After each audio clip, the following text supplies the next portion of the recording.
Good evening, everybody. This is Dr. Fourth Wall speaking.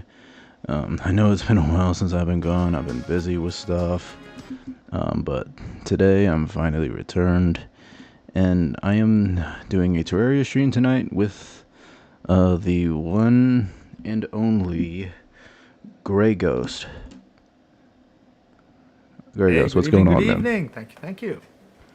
Yep. Making sure I got all Well, my... actually been catching up on a lot of manga, but you know what? I actually found I was actually given a souvenir over Christmas that I realized, oh shit, this is from Terraria. Really? Yeah. Are you familiar with the anti-curse item, the Nazar? Fascinating. I think we found some last stream. Alright. Yeah. But yeah, it turns out that's an actual real thing. Yeah. Anyway, I just gotta invite you to the world. Gosh, it's been so fucking long. Alright, send you an invite on Steam. Yeah, I see it. Alright. Okay, why is my character not appearing? One second, let me just try that again.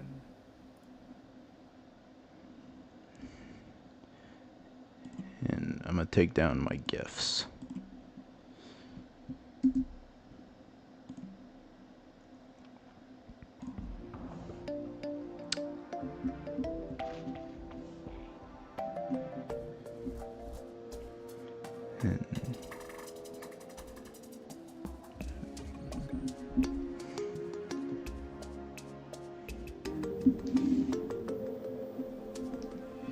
Hey,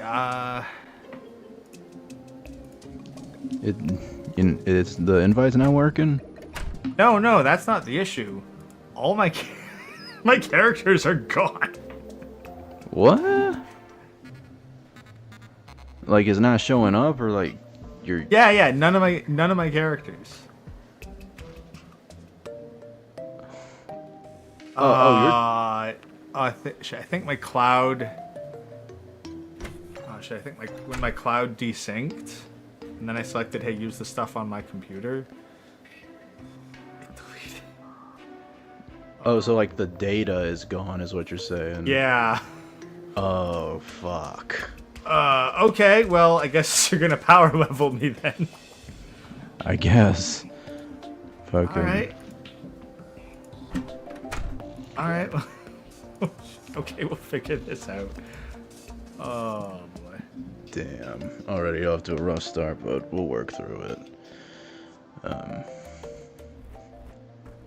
Yeah, so I know... Play classic character. Just creating a new character right now, I assume. Yeah, it'll just be a second. Thankfully, from all my attempts at doing hardcore, I've gotten pretty fast at this. Yeah. Wait, let me see if I can...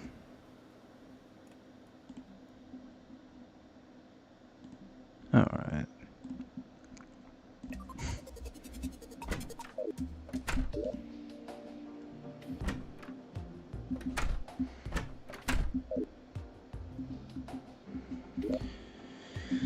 Well, I guess explain to my audience where I've been. I've just been hella busy with work, hella busy with school, drawing, working on art in my comic or whatnot. And I recently got out of jail soon because I got in a bit of a fight, and that wasn't fun to deal with.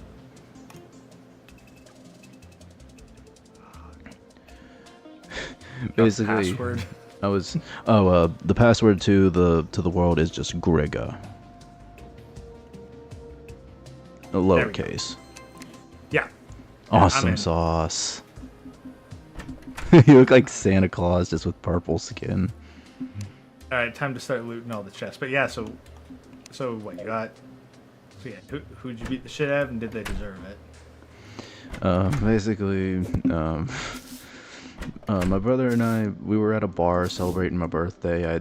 I've turned 21 recently, and some furry started hitting on me, and I was drunk as shit. And basically, after numerous times of pushing this furry dude away, telling him to fuck off, he wouldn't stop, and so I beat the fuck out of him.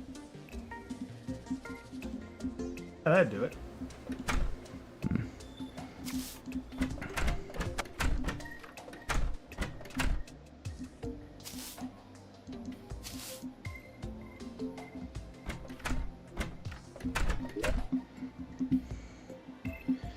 Yeah.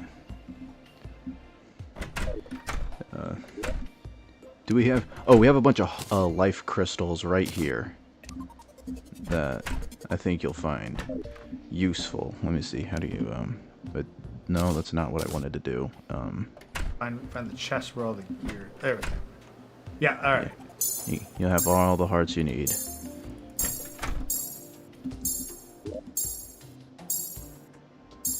And... Alright, I'm maxed out. Where'd we... Fallen stars? Yeah,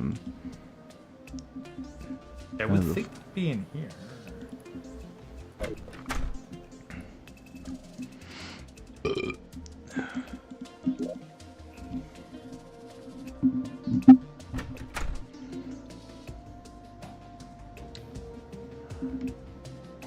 I know we had a chest full of fallen stars, because you were all about doing being a mage. Yeah, I'm also trying to find where we've got... Yeah, wait, here's probably where all the armor is. Yeah. Okay, yeah, we're kind of low.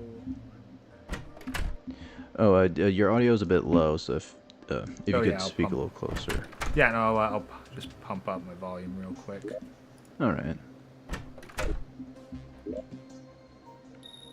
Alright, that better? Yes, that's a bit better. We got a bunch of mage weapons in this chest that's right in front of me that I have open. Various items. There's the wizard hat that you can get from Tim. You might find that useful. Yeah, there's the chest where they got armor in here. Oh, that's food items. That's hell stuff. Pickaxes and range and melee weapons. Bunch of... just a whole lot of accessories, so I'm gonna be crafting for a hot minute. Alright. Nectar.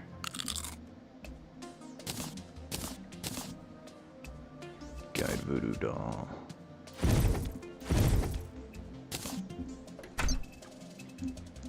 Ish. See about getting some of those stars that are appearing up top. Mm-hmm. No. Yeah, well, while you're doing that, I'm just gonna go out and hunt for some stars to get your magicka maxed out. Yeah, if you want to grab the stars while I get my gear all set up. Perfect.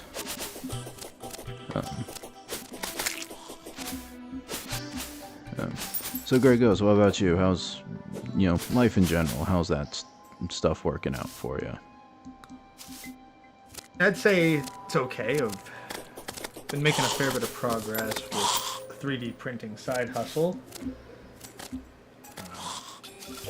I've got a couple things that I'm hoping to deal with this year. Like get on top of a bunch of new stuff. It's so long, I forget how to open the bloody crafting menu.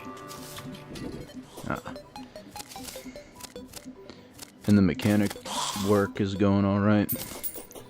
Oh yeah, no, the car's actually basically fixed. Just one last final thing to do, but vehicle's operational again after 4 months of messing with it. I gotcha. Yeah. Yeah, my dad was never really a mechanic, and I never was, but, I know some things or two on how to keep my car maintained, and, transmission fluid, oil changes, a lot of the basics. Ooh, another fallen star there.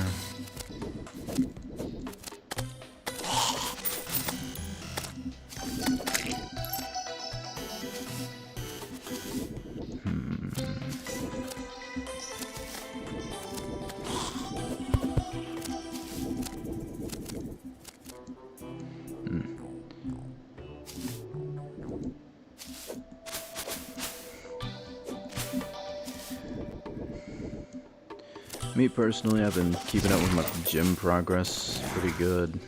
Keeping up my grades and I guess with my art.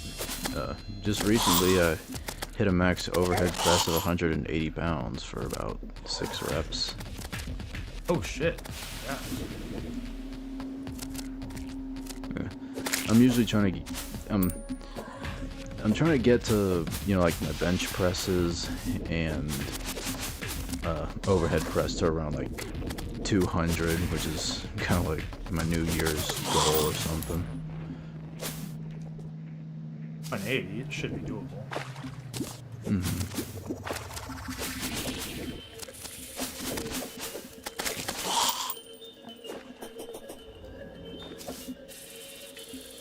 Okay.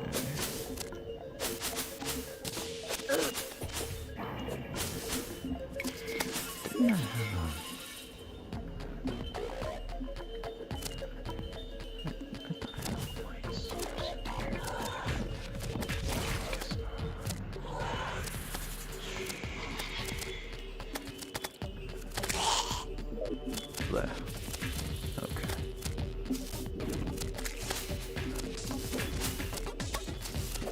Yes, full stop.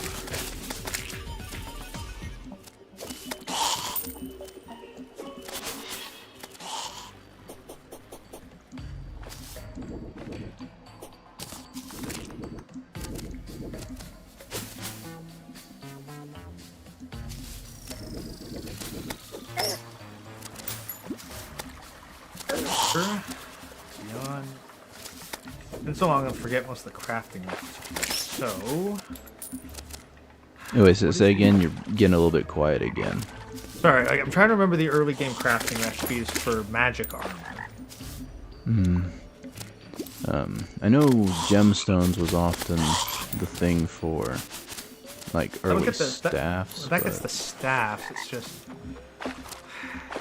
I mean, maybe I should just go with some standard gear. We've got some spare platinum stuff, and then I can just go to the jungle and work from there. Right. Okay. We're just low on jungle supplies. Speaking of the jungle, I just got back from there after hunting down some fallen stars. I'm gonna Grab craft any yours. like vines or spores or stingers? Oh, I wasn't in the underground jungle, unfortunately.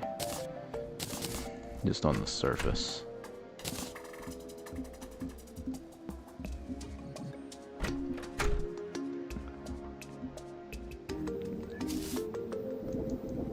Oh.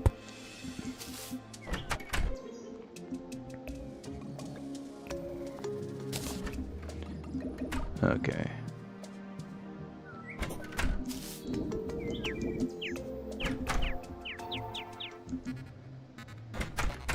Crystals and toss them to me then. Yeah. Here you go.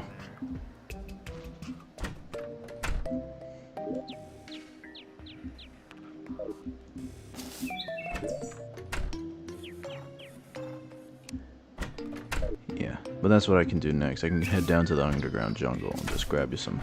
You said spores and vines.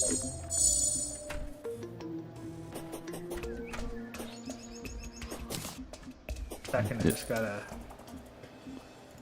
find where the heck I put all my good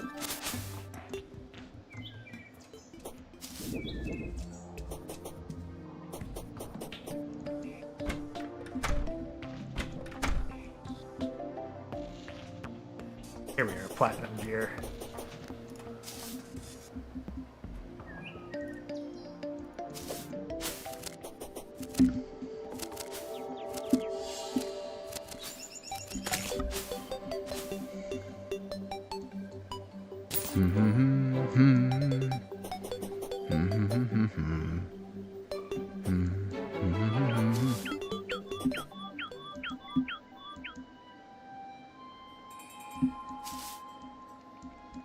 Funny enough, at work, just recently over the past couple of weeks, the very friend who like I had in 5th grade a long time ago, and I guess 6th grade too, who showed me Terraria and that used to play with him a lot, I literally met him at my work. It was just like after all these years, I was like, where the fuck have you been, bro?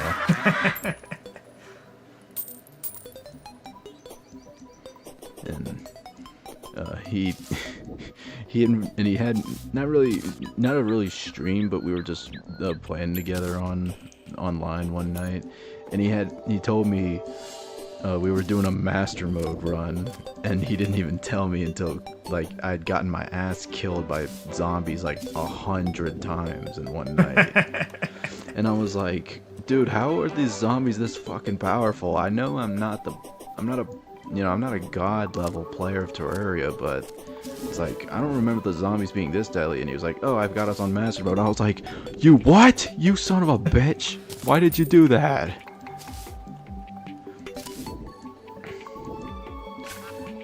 But one cool little mod thing that he did was that, you know what a Miss Drevis is from Pokemon, right? Yeah.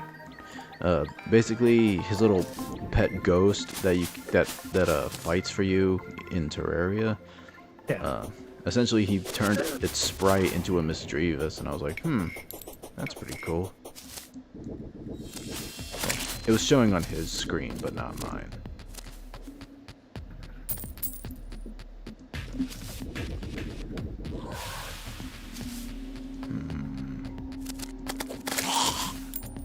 Alright. Fuck off, face monster.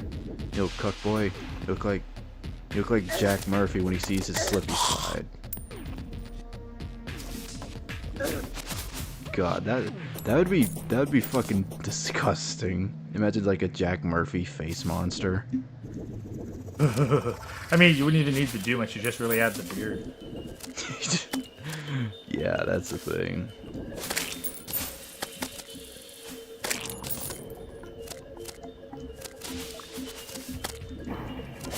I gotta find everything on the map again. Oh. Yeah, that sucks. Well, thankfully you can still warp across the pylons, but... Yeah.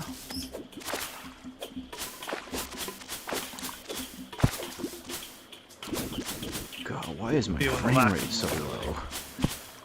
Probably streaming on top of everything else. True enough. Actually, let me see something real fast. I can close. Yeah, I'll probably shut the Discord off and then close that tab out. Maybe that'll help.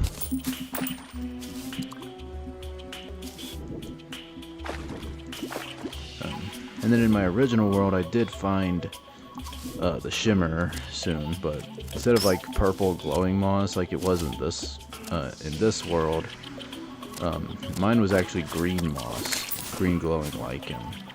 Oh yeah. Krypton moss, if I remember correctly.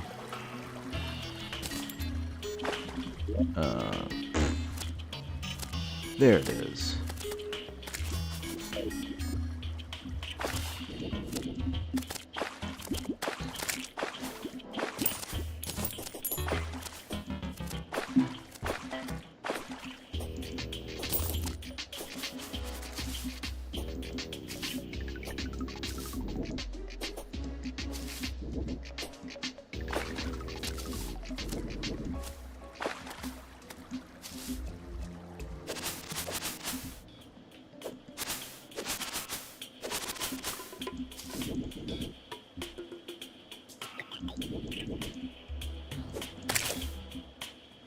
Fuck out of here.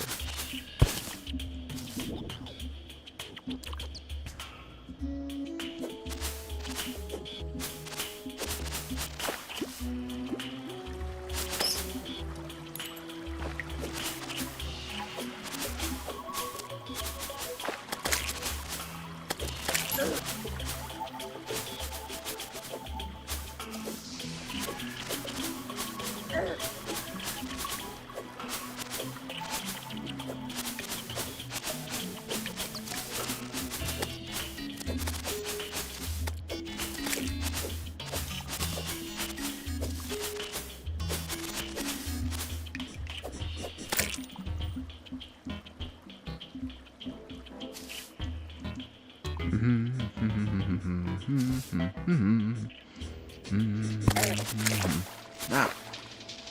fucking bees.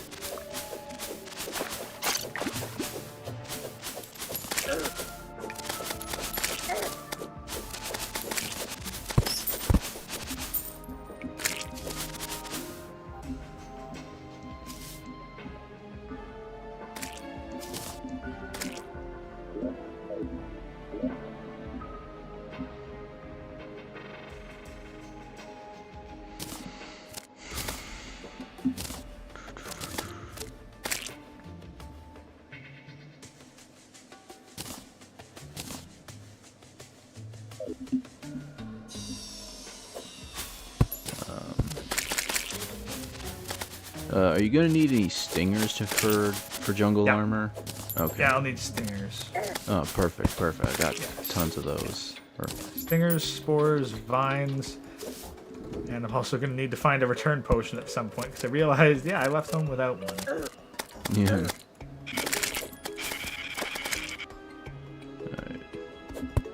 Carefully navigate my way out of here. Oh.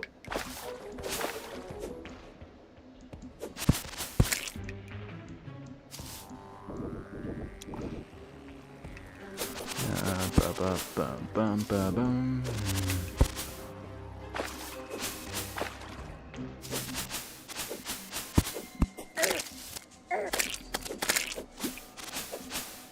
Okay, good. I managed to find a couple things.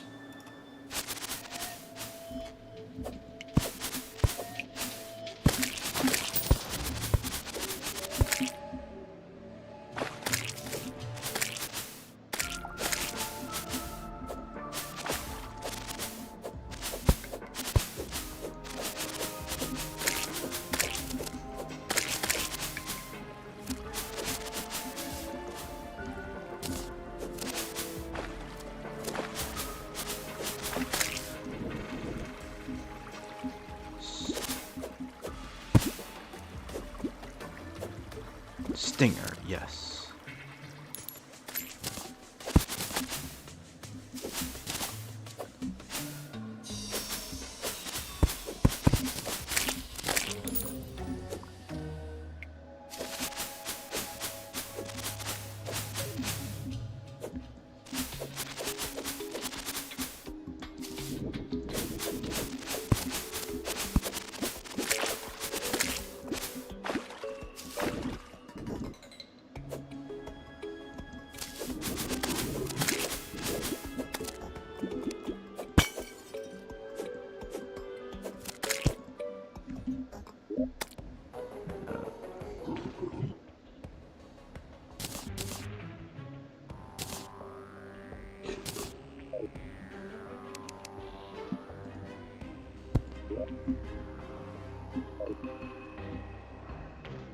Oh, sick.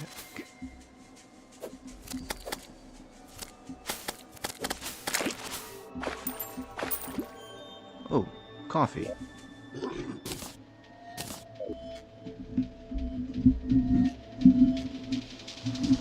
I have to find the torch god, like find where we set up the torch god and try to get his blessing later.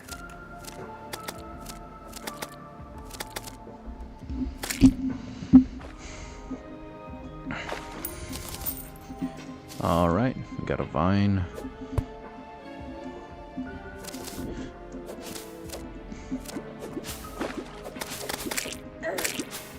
Oh yeah.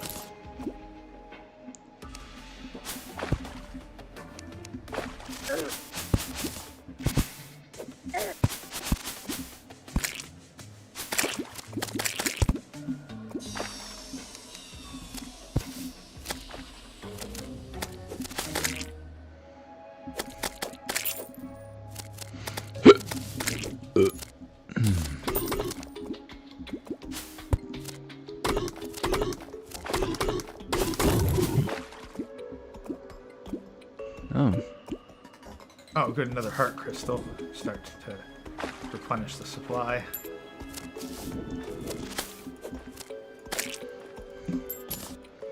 have we discovered the granite place? I don't think we did.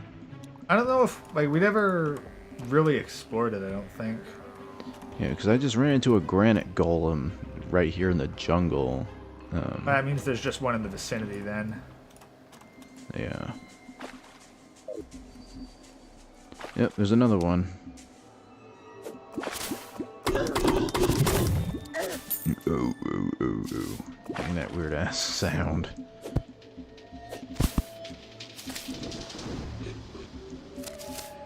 Yeah, there's definitely a granite place close by.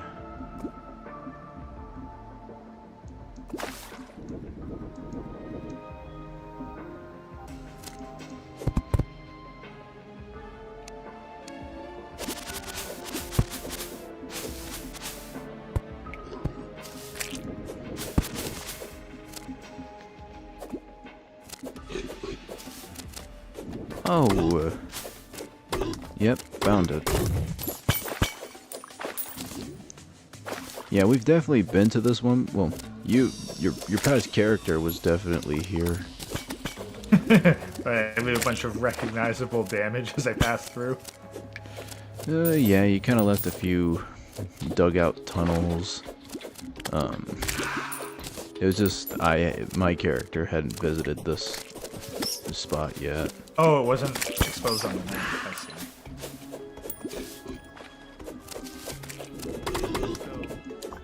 Big old minecart track here that I'm Yes. figuring my way through.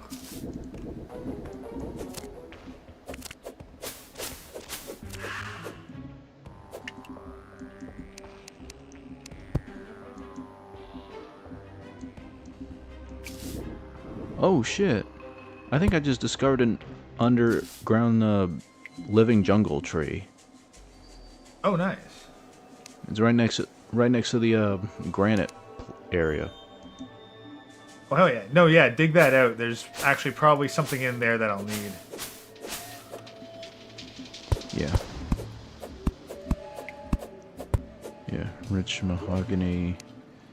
Featherfall potion, 2 recall. You'll need that. Yeah. Yeah, I'm trying to slip back to the surface via kind of our rope passageways. But yeah, I'll need recall potions and probably a mirror as well at some point. Mm-hmm. And I got some feral claw. No, that's more for melee. Tungsten bar. Will we need that? Not particularly. Okay. I might have to do some serious fishing in the jungle to get jungle chests at this rate.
Make myself a gem hook. Oh yeah. Wait, we didn't have any other extra grappling hooks in the chests? Might. I'll check. Oh, there we go. Jungle spores.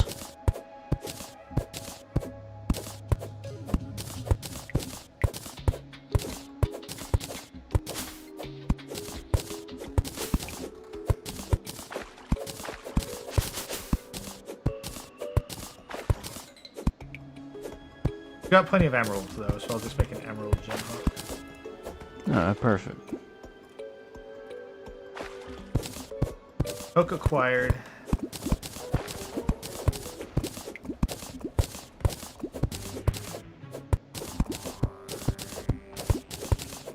Stars. Is it nighttime up there? Yeah, it's nighttime back on the surface. Okay. Yeah. That'll be a perfect opportunity to get you some stars. Alright.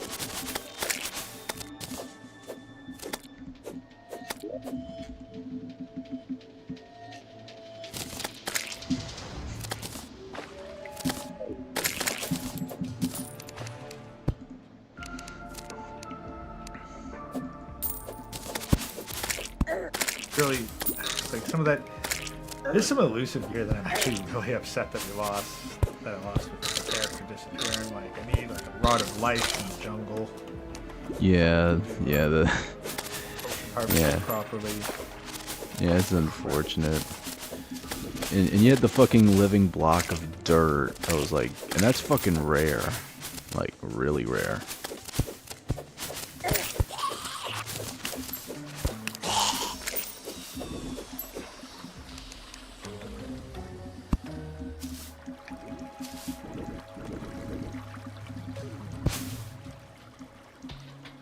Dirtiest block, that was what it was called.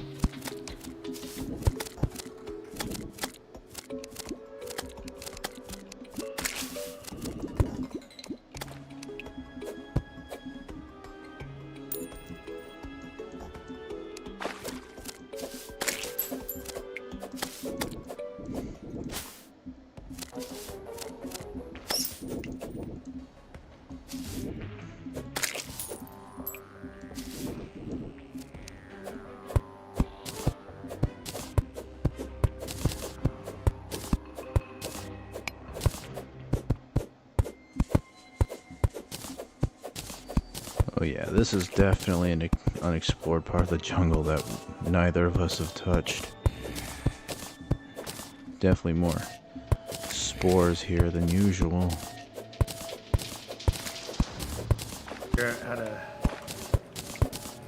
certain thing.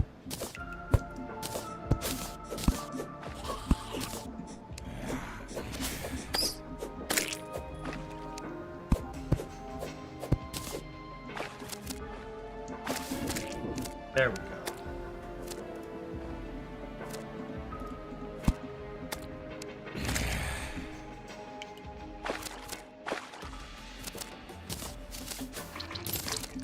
I'm on the surface catching everything.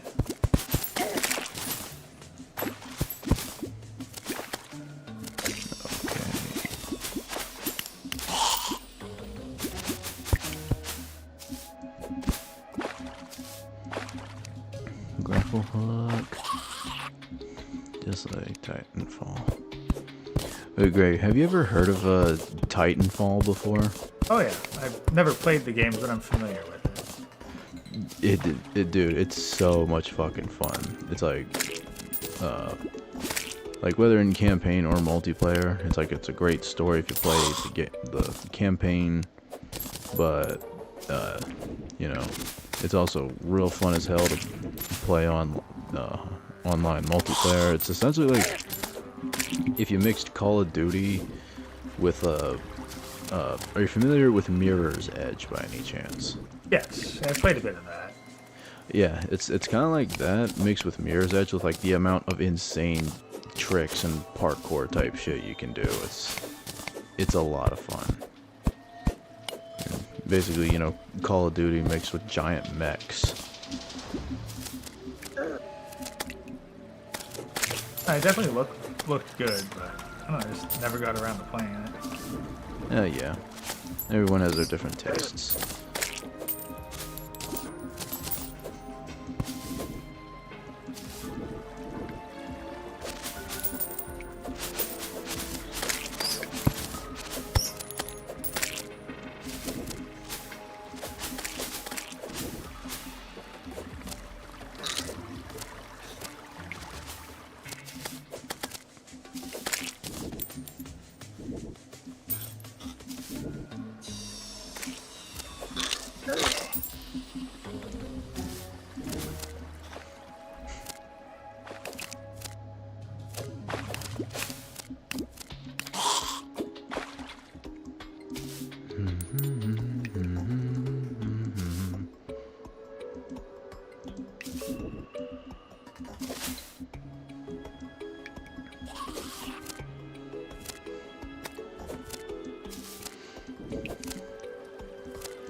Also, didn't you say you're like doing some kind of red pill Warhammer 40k videos or something?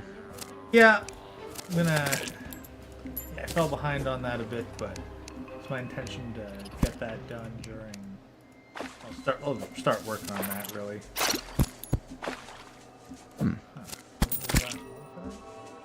Is it like your rewritten version or like how the yeah, just I'm gonna go with the basic lore first. Just kind of consider it like baseline research as I work it out while I work on developing my own thing on the side. I see. That's a nice way to go at it. Fuck off, bat. There's a lot of stuff that I only know kind of surface level stuff about. Haven't really, as I know secondhand from lore tubers. But now this is a good excuse to go in and do a deep dive, especially into the older bits of the lore. Yeah. Yeah. 40k ain't nothing short of deep when it comes to lore. But I like it. Yeah, well, you know, it's got almost a 40-year history. We need specular fish to make recall potions. Interesting.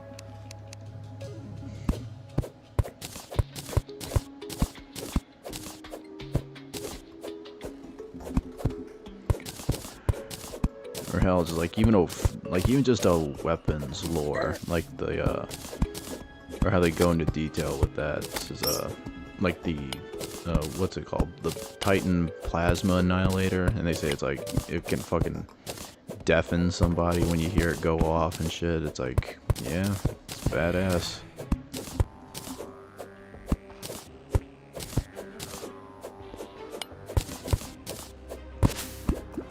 Oh, that's actually my first. The first task is to do some weapon lore, focusing primarily on the Tyranids, because that's personal favorite faction. Yeah, I like the Tyranids a good bit.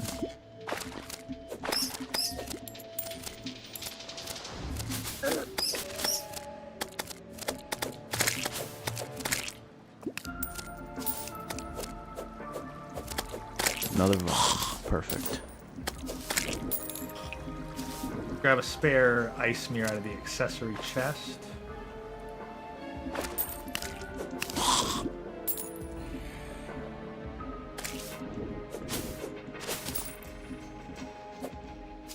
There we go.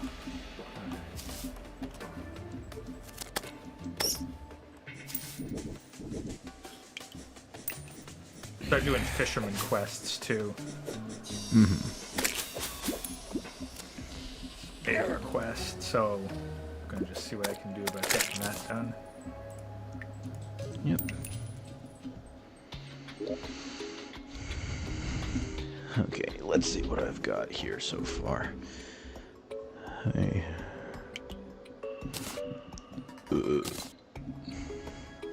Okay. 7 vines, 18 jungle spores, and how many stingers?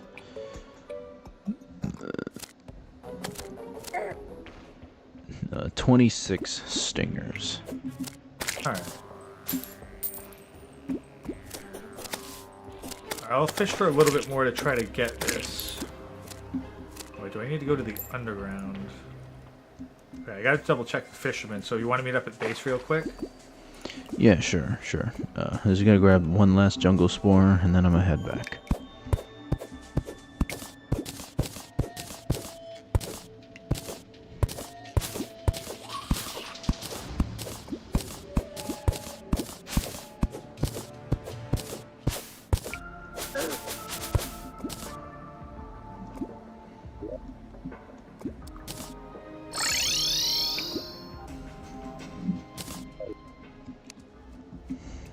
Alrighty. Oh, I see you. Yeah. Here's some jungle spores, vines, and stingers.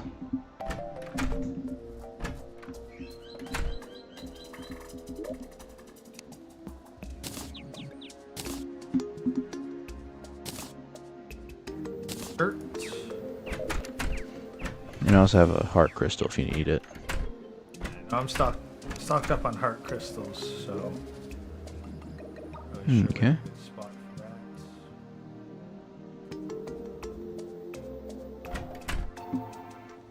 that. Okay.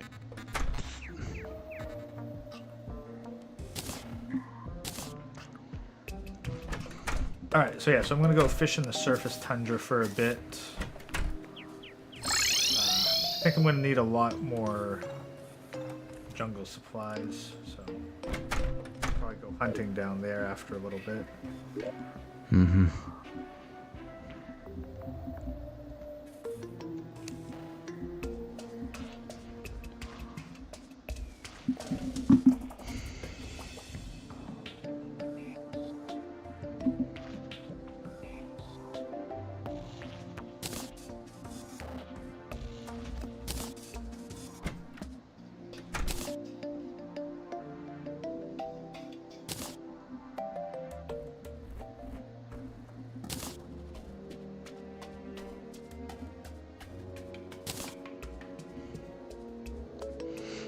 Oh, I forgot to give you some recall potions.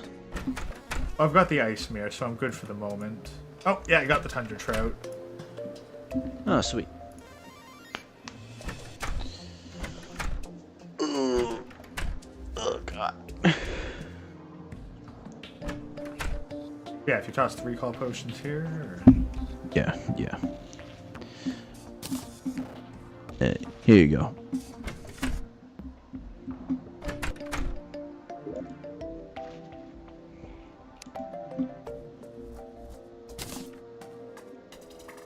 And Featherfall.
Oh, we also had some more vines and spores in this chest in the. Oh in yeah, the no, room. I put everything else in there. Oh, okay. Okay. Just checking.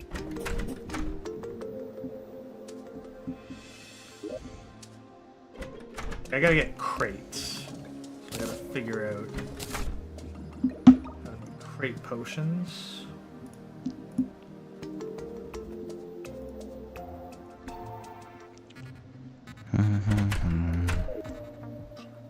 I need some fall damage prevention. Mm-hmm. Yeah. Crate potions require amber, moonglow, shiverthorn, and waterleaf.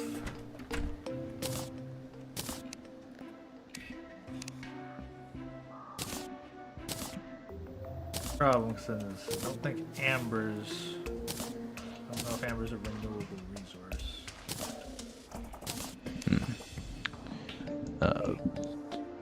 Wait, so I assume you don't have rocket boots, right? Yeah, I need to buy some more Spectre boots. Yeah, I need to buy rocket boots and make Spectre boots. You could actually, if you can afford them and you could go to the Tinker and grab some, that'd make my life a lot easier. Yeah, I think I do. Let's see here.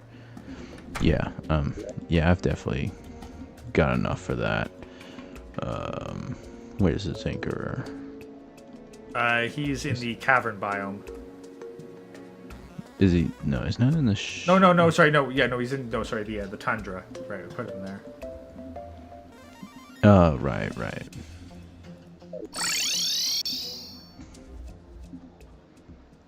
Okay, Goblin, where you at?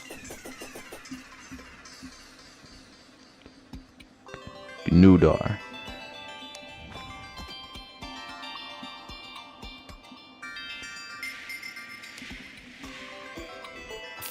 Okay. Rocket boots.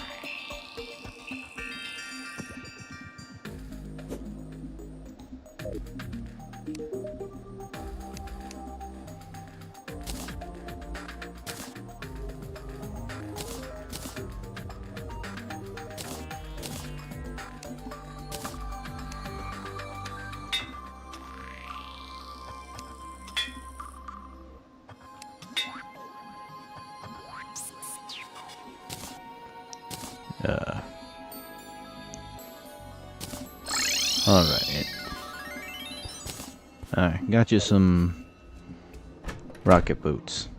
Nice. I'm just the fire flowers just blossomed, so I'm getting those replaced and just replanting everything.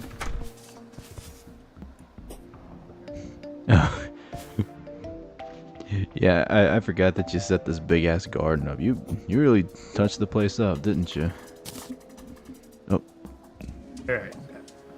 wait. Where'd they go? Oh, here it is. Give that to him. Precise rocket boots. Yeah, no, potions, especially in the harder difficulties, are basically essential. So. Oh yeah.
Grab a Featherfall potion and hotkey that just in case.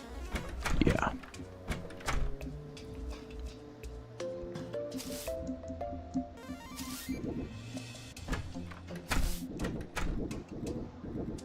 Pop a Featherfall and a Gravitation potion.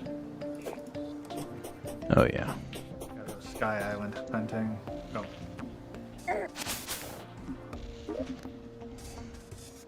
Yeah, we did discover 2 of them. Yeah, I'm gonna need a lot. Fortunately, Featherfall is not what you want to pop right when you use a gravitation potion, because now I'm not falling through the sky nearly fast enough. Ugh.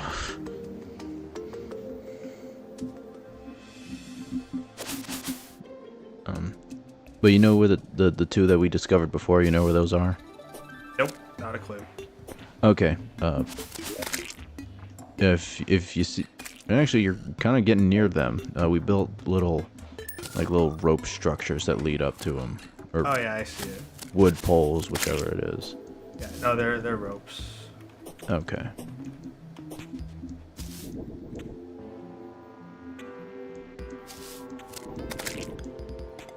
Oh, sweet, nighttime.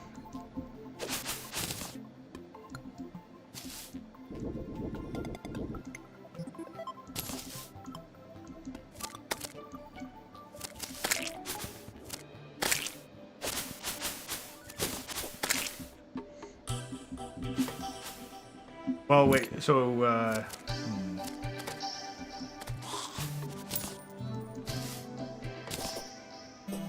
I'm just gonna fish here for now.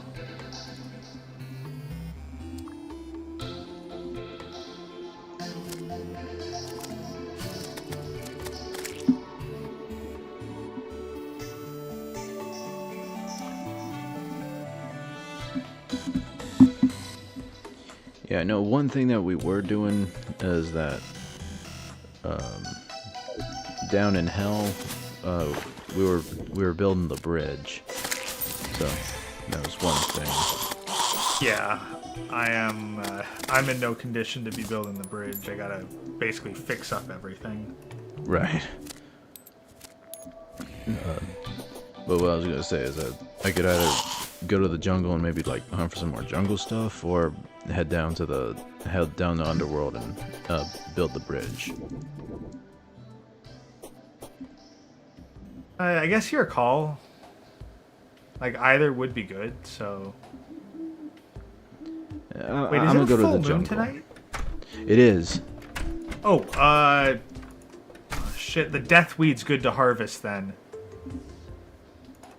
Okay. I gotta go get the deathweed. Yeah, no, the deathweed's fresh to harvest. So. Okay, I'll let you handle that. I'm going to the jungle and try and get you more stuff. I might join you in the jungle. Alright.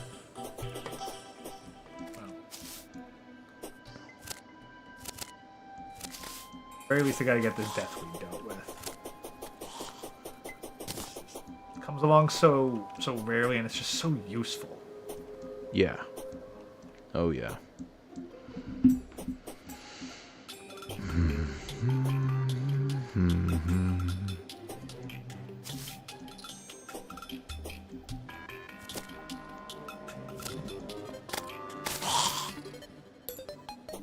God, the frame rate is just so fucking slow.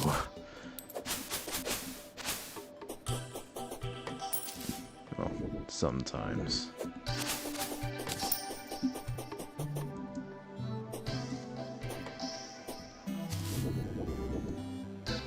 Oh, now it caught up.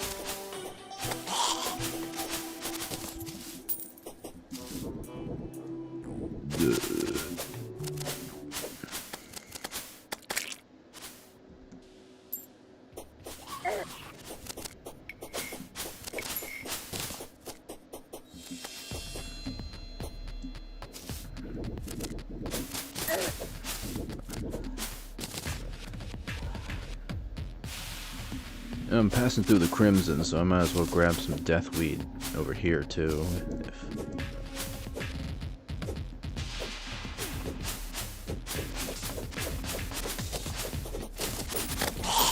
Death weed.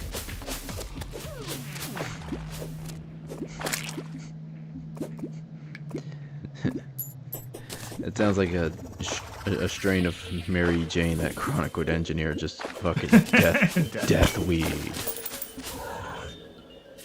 So strong it could put you in a coma for 48 hours. Money back. 48-hour coma. 48-hour coma, or your money back. Yeah.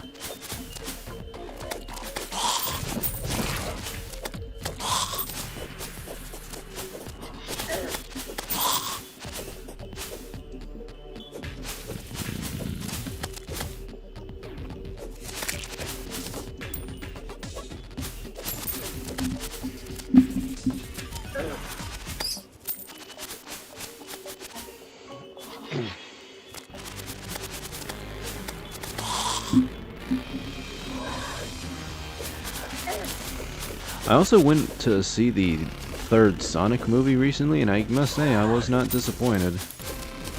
Yeah, no, I've heard quite good reception about the new Sonic movie. And quite honestly, it was literally better than Shadow's. It's what Shadow's character arc in Sonic Adventure 2 should have been, if you're familiar with that. Actually, no. I know kind of the ending, so I've got a very vague idea. I'm actually more familiar with his arc in the Shadow the Hedgehog game. Yes, and quite honestly, many people, like, I was like a huge fan of Shadow's spin-off game. Like, a lot of people say it ruined his character, and to a degree, there are some points in the game where, like, it does kind of mess with his original character. Well, kind but part of it, that's the thing, but, like, depending on your ending, yeah, like, you're a different Shadow. Like, there's the robot clone Shadows for at least part of it. Well, it's basically Shadow believing what he is. They're all... Oh, get out of here. Fucking Indiana Jones looking zombie. Oh yeah, Dr. Bones. Yeah. It's basically they're all different alternate endings, or they're about because all the alternate endings, except there's like the final true ending. Yeah, after you literally beat every other ending, then you can do the true ending. That's how a lot of Sonic games in the early 2000s handled that. Or hell, even SA2, that's how it handled it. But essentially, I assume you're familiar with Shadow's lore, right? Yeah, like you had Dr. Eggman combined forces with the alien Black Doom in order to create the ultimate life form. He had a daughter named Maria, who Shadow grew up really liking, and then she got killed when a government agency came in to seize the ultimate life form. Shadow was thrown down to Earth and got amnesia, and this became a recurring trend. That's pretty close. Basically, it was actually Eggman's grandfather, Gerald Robotnik, who... Oh yeah, Dr. Robotnik. Eggman is current iteration, Robotnik is the old school.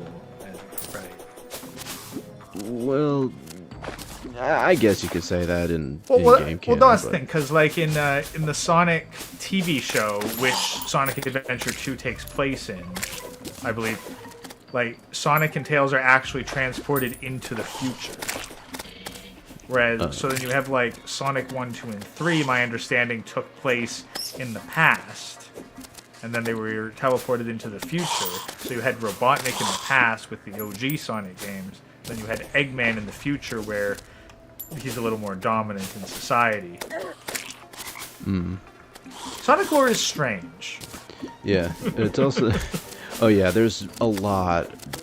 You know, if you get into deep into it as me, Sega cannot keep consistent with the Sonic lore. They have a tendency to say, okay, this is canon until we decide that it's not canon. Like Sonic, I think the one you were referring to is Sonic Prime. Is the TV show you were referencing? Was it 3D animated? Nope, 2D. Was it an anime? Yeah.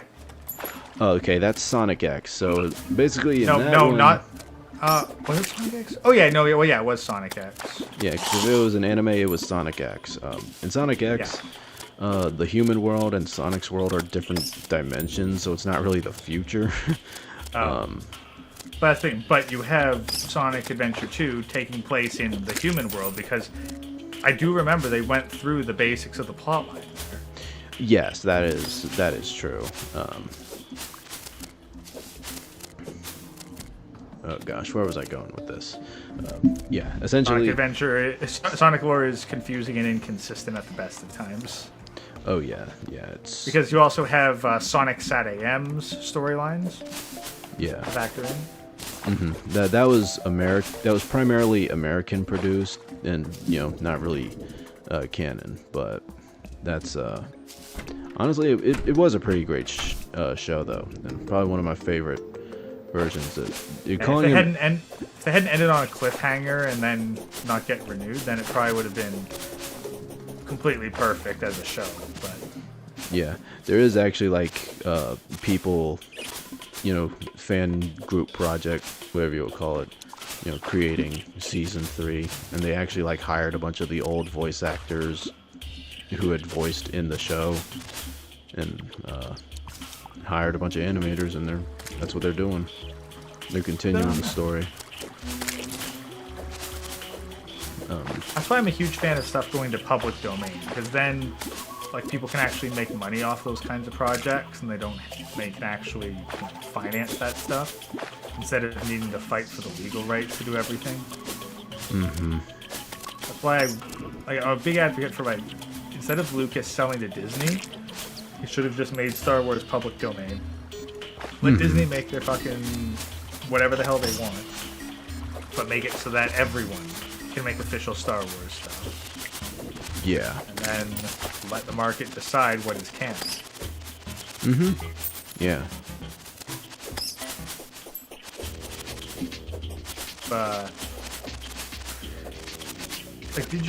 forget whether they were called a series. It might be the Jedi Academy series, but there was actually a trilogy of books which did take place immediately after number 6. Episode 6. It's like a 3-episode series, and it just followed the good story beats of a movie so well that I think it would have been perfectly acceptable as canon. I can't say I'm familiar with the books, but I have heard about that being a thing. That's the thing. I think it was like maybe the Jedi Academy series, Right. like you actually have, because like in the original Star Wars timeline, Leia and Han do get together, but they don't have Kylo Ren. They have twins. I remember hearing that. They got twins, and at one point, Luke ends up has to fight off a Sith ghost that's trying to kill him, and he ends up essentially possessing his very force-sensitive nephew. And so you got this fucking toddler fighting off a Sith ghost with Luke's lightsaber while Luke is comatose on a stone casket. God, I just picture that in my head. That's hilarious. Yeah.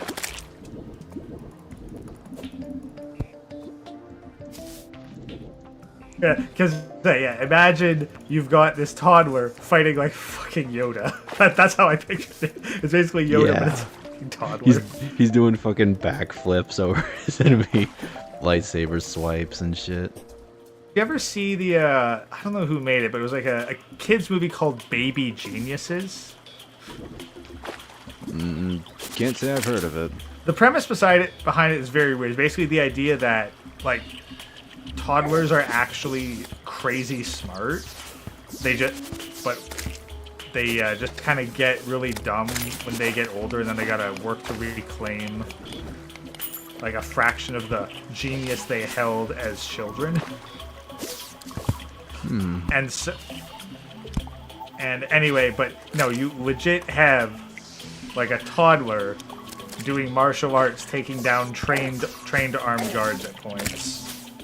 Like that's like the opening scene. It's just weird CGI baby fights off armed guards. It's interesting. Very strange premise. But I do like concepts that seem strange, you know. It would make you like want to ask that person, "Are you fucking high?" But at the same time, it's like sometimes your best ideas come from when you're high. Damn, why did I get stuck in this fucking block? Get off me.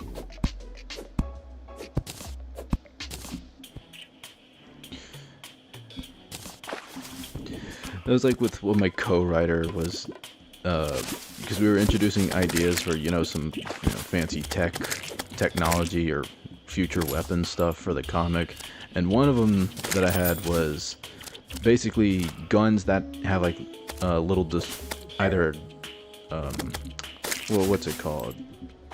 I guess attachable windmills and solar panels that you could use to like charge up, because what they use is like, you know, ammo batteries and stuff, because, you know, it's sci-fi guns. Basically that could be used to charge the gun up. And at first he was like, you know, fucking solar panel and windmill charged guns, are you high? I'm like, what do you mean am I high? Well, no, funnily enough, in 40K, your common las pistol pack is actually thermally charged. So typically you're supposed to leave it out in the sun in order to recharge it. But if you need to charge it in a hurry, you throw it on a fire. Damn. Hopefully I wouldn't get sued for that concept. I mean, just so long as you don't call them like las pack, you can make them legally distinct. Like, and I don't know much about windmill, but you could say like it charges off of any source of electricity, so you know you can plug it in and charge it the same way as you would your phone, perhaps. So like you could have people carrying around like portable wind turbines that are just really high efficiency, or having solar panel packs. Yeah. Or just hooking into the local electrical grid if possible, or be like, hey, you know, get this thing, like, hey, it's a lightning storm. Hook up all these things to a lightning rod and charge it that way.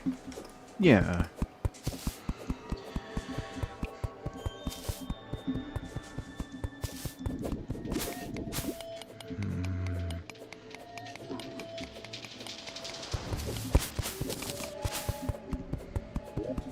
Just take like the chemical principle behind batteries and be like, yeah, if you add electricity, then you can charge it.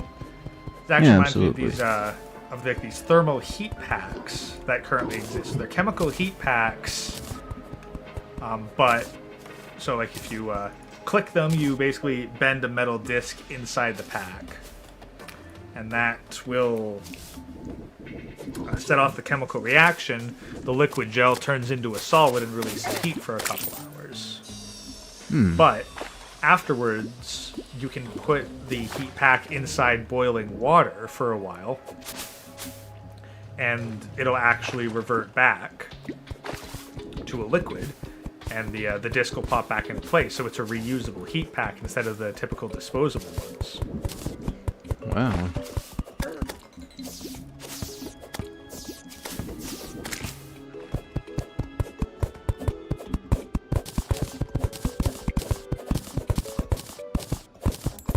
I mean, if you're working off like having an energy weapon, there's like, if energy is all it is, there's no reason why you couldn't utilize something to recharge it.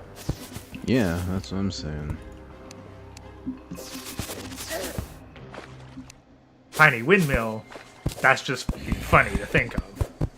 Yeah, I was thinking of, I guess it kind of would sound like something you'd think of when you're high. It's like, oh, just to recharge this gun, you just pop out the little windmill piece inside of it, and then boom, you can recharge it just But- like that. But at the same time, It works. like if you had like an... Well, the thing is, for electricity, it seems a bit weird, but if you had like an air-powered gun, something that could be charged via compression. Oh, we found a golem temple. Temple gotta be extra careful about that shit. I remember I lost a hardcore run after discovering the jungle temple because I didn't realize that like the traps were that bloody lethal. Yeah, this is not something you want to touch till way after, like, the wall of flesh.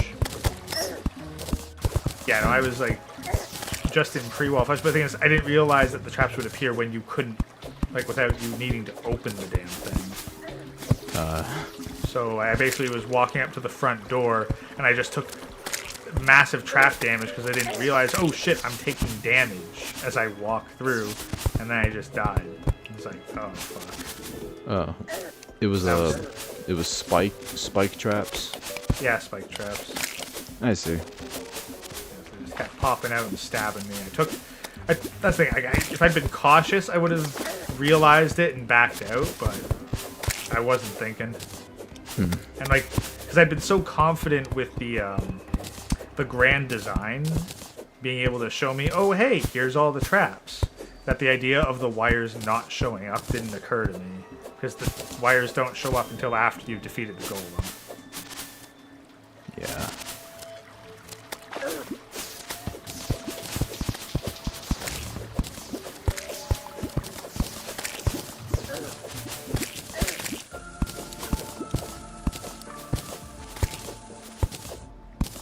See if I can find a Bezoar. Give poison immunity back. A Bezoar. Wait a minute. Yeah. I think do I have that? Might have one if you've been killing a lot of bees. Oh, I have a Nazar, not a Bezoar. Yeah, the Nazar. That's a different thing, but also very cool. Oh, I found a cobalt breastplate. Okay, that's something else. If An can't ancient make cobalt. yeah, which unfortunately I made the jungle shirt, which is the equivalent of the ancient cobalt armor. I gotcha. But yeah, stuff's interchangeable. I mean, I could take one of those to the Goblin Tinkerer and have it reforged, if you want. No. It's not about the it's not the reforging aspect. It's that like they'll do the same thing. Right. Oh, actually, no. You're right. I could have it dismantled in the shimmer. Yeah, there you go.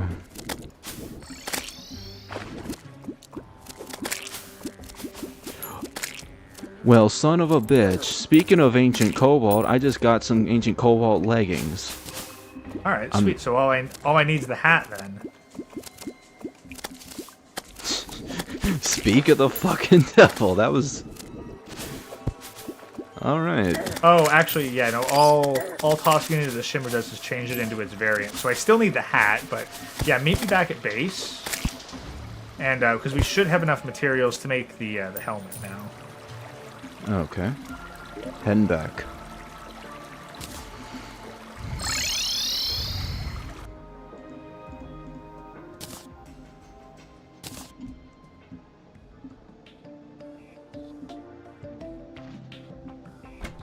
Oh, there you are. Put stuff into the chest. Just quick stack it.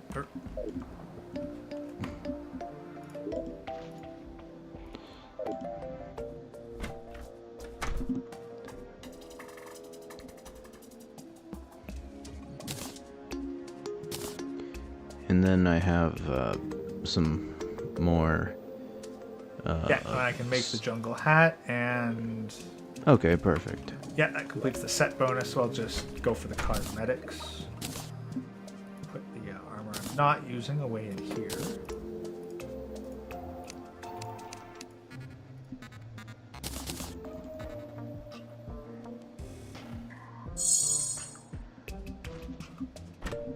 I got 2 more mana crystals if you need them. Yes, please. Okay. Oh, no, give them to him. Oh, well, there you go.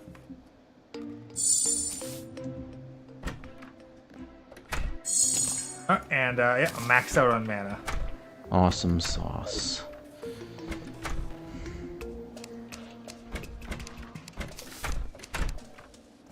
Monster lasagna.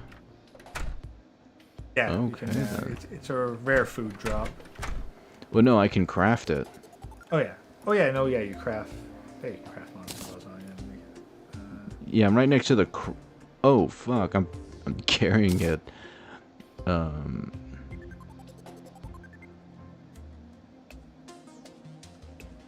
Yeah, I crafted it out of vertebrae, and I think it's because I was right next to the cooking pot. Oh yeah. Yeah, that'd do it.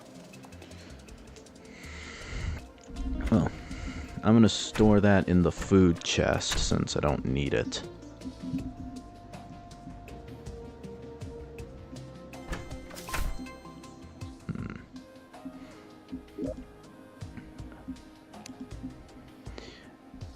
But what I wanted to discuss with Shadow's character was that, so like, his, starting off with like his lore, essentially, Dr. Gerald Robotnik, Eggman's grandfather, had created Shadow. He was essentially tasked with creating the ultimate life form by Gunn, the human military at that time. And at first he didn't want to do it because he thought his weapons were going to be used for war and all that stuff, and he only wanted to promote peace. But his granddaughter Maria was sick and was dying from an incurable disease, and so he thought if he could, create this ultimate life form, he could use it to create a cure for her. And eventually he tried out with like a bunch of prototypes, like creating the bio lizard. It's like a giant Godzilla monster lizard.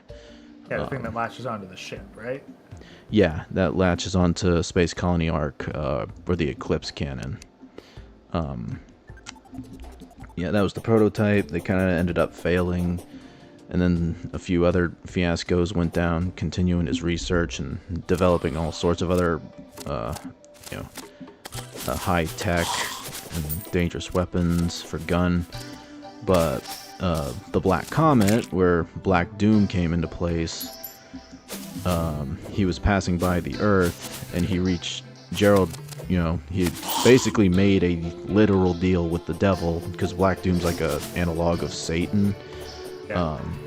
Shadow, I'm the devil. You watch Snapcube too? I've seen a couple of the clips and some of the animatics made off of it. Yes, that's funny. Yeah. It's funny shit. Oh yeah, it's literally just complete Spurg type humor. It's my favorite. God. Basically, Shadow the Hedgehog abridged, for being honest. Yeah, pretty much. And Black Doom wanted he wanted a super soldier for himself. Gerald created that for him, and essentially the deal was that when he returned in 50 years, Shadow would be his to control. And yeah. And essentially Gunn found out about that he had made the deal with Black Doom, and that's what caused the raid on the space station to happen. And that's what happened, and that's why Maria was killed during the raid on the Ark. And then for his story in Sonic Adventure 2, I mean, I guess you could say well, actually, no. He didn't have amnesia. He had his memory altered by Gerald Robotnik. Who he was grieving from losing Maria. He went insane, and he altered Shadow's memory to where where Shadow was thinking Maria wanted him to avenge her by causing the death of humanity, and. But the reality was that she actually wanted him to stand out as Earth's protector and protect the people of the planet. And it was like a little. It's like Shadow, promise me that you'll protect the people of Earth and all that stuff. And then at the end of Sonic Adventure 2, he ended up realizing that, like, oh, that's that's what Maria wanted, and not because, she didn't actually want revenge. She did say Shadow kill people. Yeah, and it's like, Sorry, this one clip keeps showing up with that, or it's like which the cut scene with Maria is like Shadow kill people in the subtitle. I was like, pretty sure she never actually said that. I was like, oh, well, that makes sense now. yeah, but essentially the concept for Shadow's arc in his own game was that essentially, he protects at the end of the game is that he decides to defend the people versus, like, even though he knows they're flawed or whatnot, and that they'll, like, probably turn on him in the future and all that shit. It's off of his own will, and essentially he's doing it off his own will and not like, oh, just because Maria wanted me to.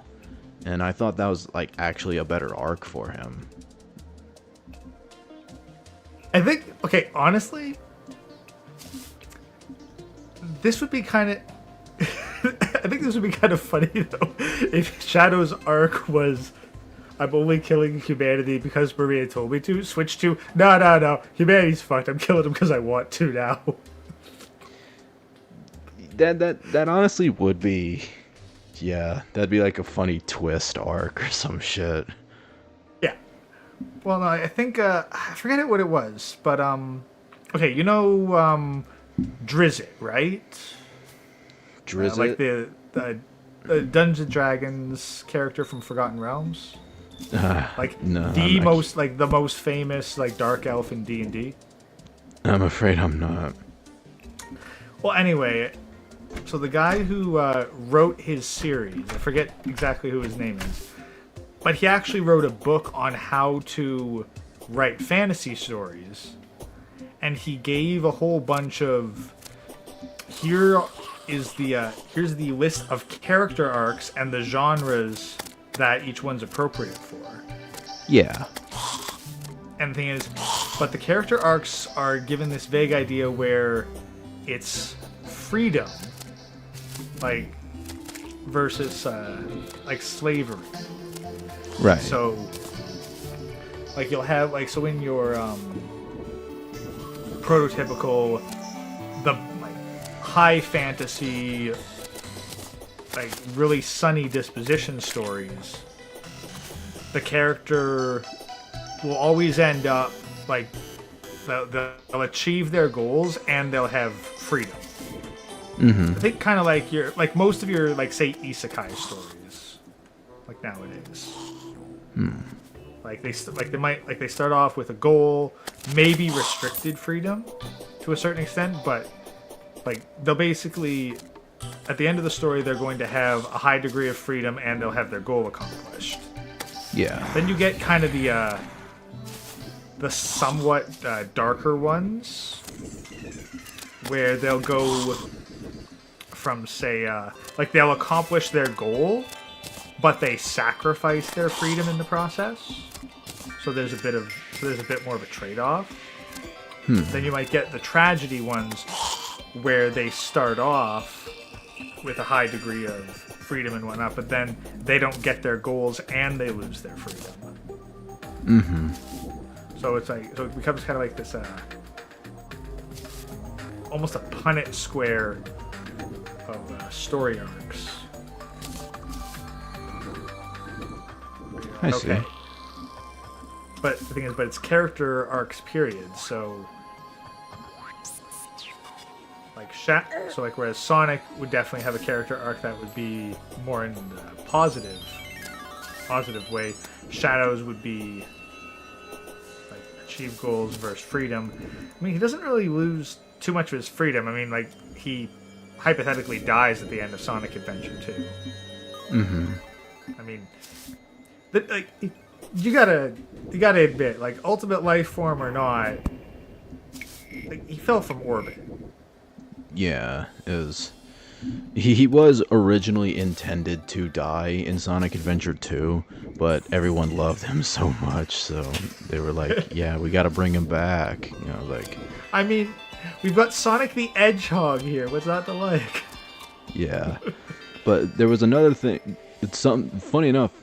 One thing that they utilized in Sonic Adventure, oh no, Sonic X, the anime, but was cut from Sonic Adventure 2, is that when Shadow escaped the raid on the Ark, because Maria had shot him out of the ejection pod, is that 2 pods were actually created, and it was kind of hinting at that 2 shadows had actually been created, and it's like the shadow from Sonic Adventure 2 tying into the real versus fake themage in the story is that like this shadow may not even be the real shadow, but just another copy or another clone or something.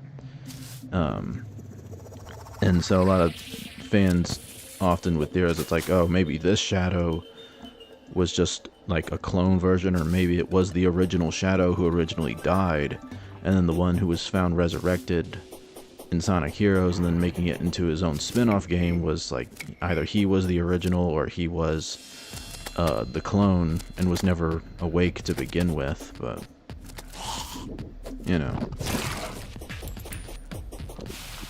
It's complicated pretty fast when you run into stuff like that. Because I guess, yeah, like so far as I'd see it, I mean, if Maria like made the same promise, like like spoke the same to the both of them, then it's really a question of like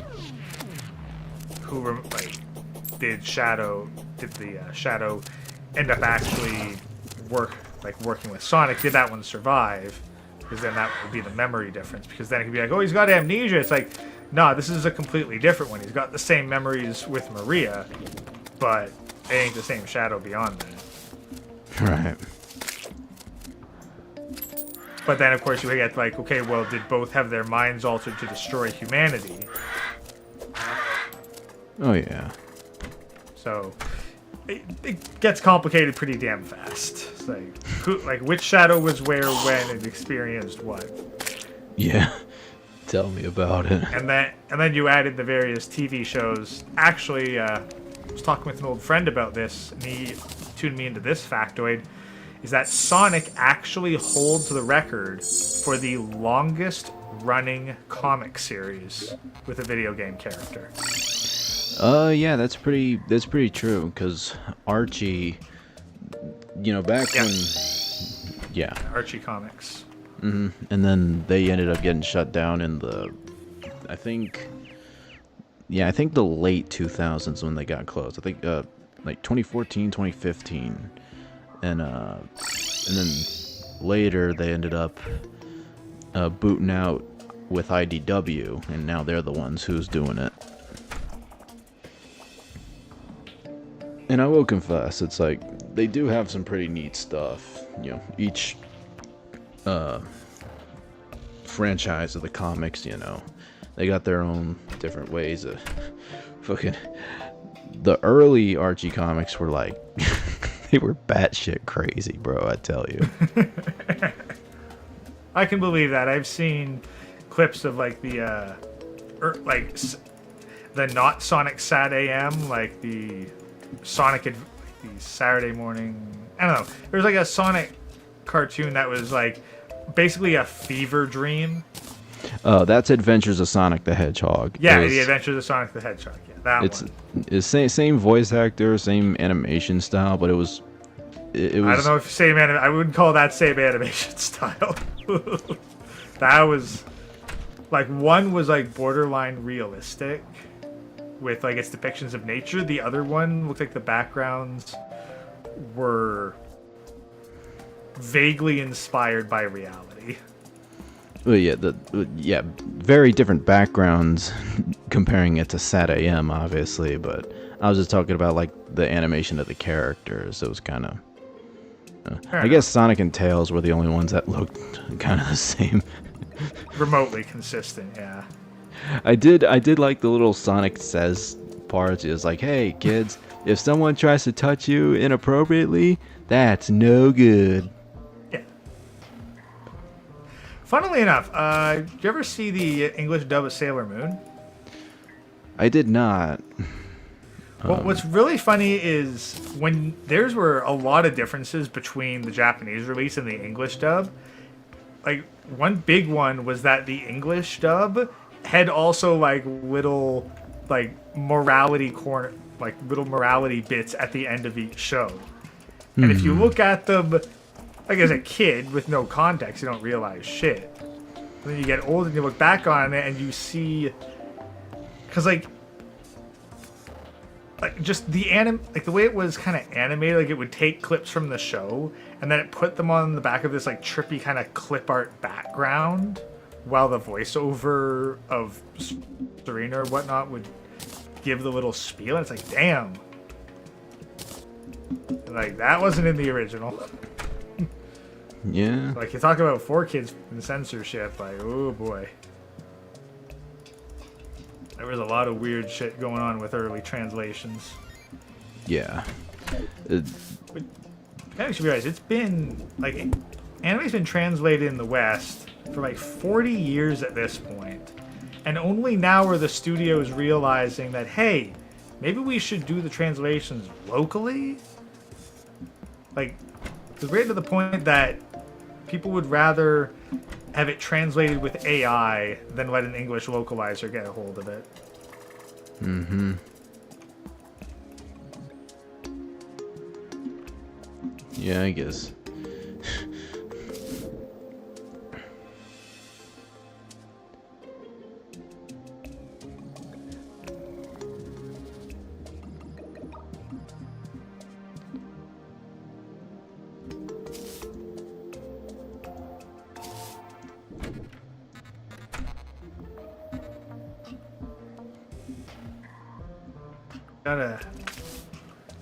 Wait, speaking of anime, have you ever heard of ghost stories before? Yes. Yeah, talk about Lost in Translation, ghost stories. Literally, it did so bad in Japan. People were just said, "Fuck it, English people, you can do whatever you want," and it's just the fun. I feel like Undead like, Chronic really? would love We could do it. Oh god, yeah. Actually, there's another one, which the thing is, it was done like you watch it without audio, and it's very clearly a comedy. Yeah, it's literally like I consider it South Park the fucking anime. Yeah, no. But have you seen The Ultimate Teacher? Nope. Okay.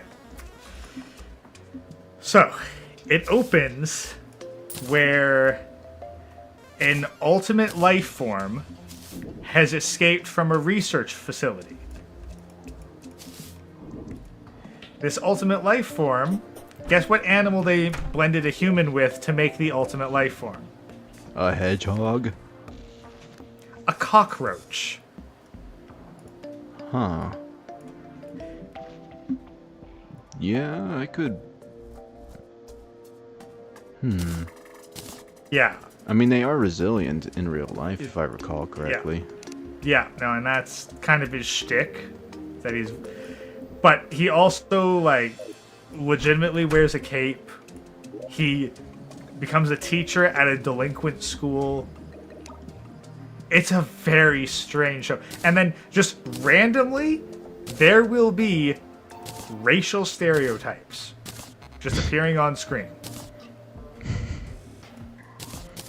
Like, character will be waiting for a bus stop, and there's just a Native American in, like, full headdress and everything. And then the scene ends, and it is never brought up again.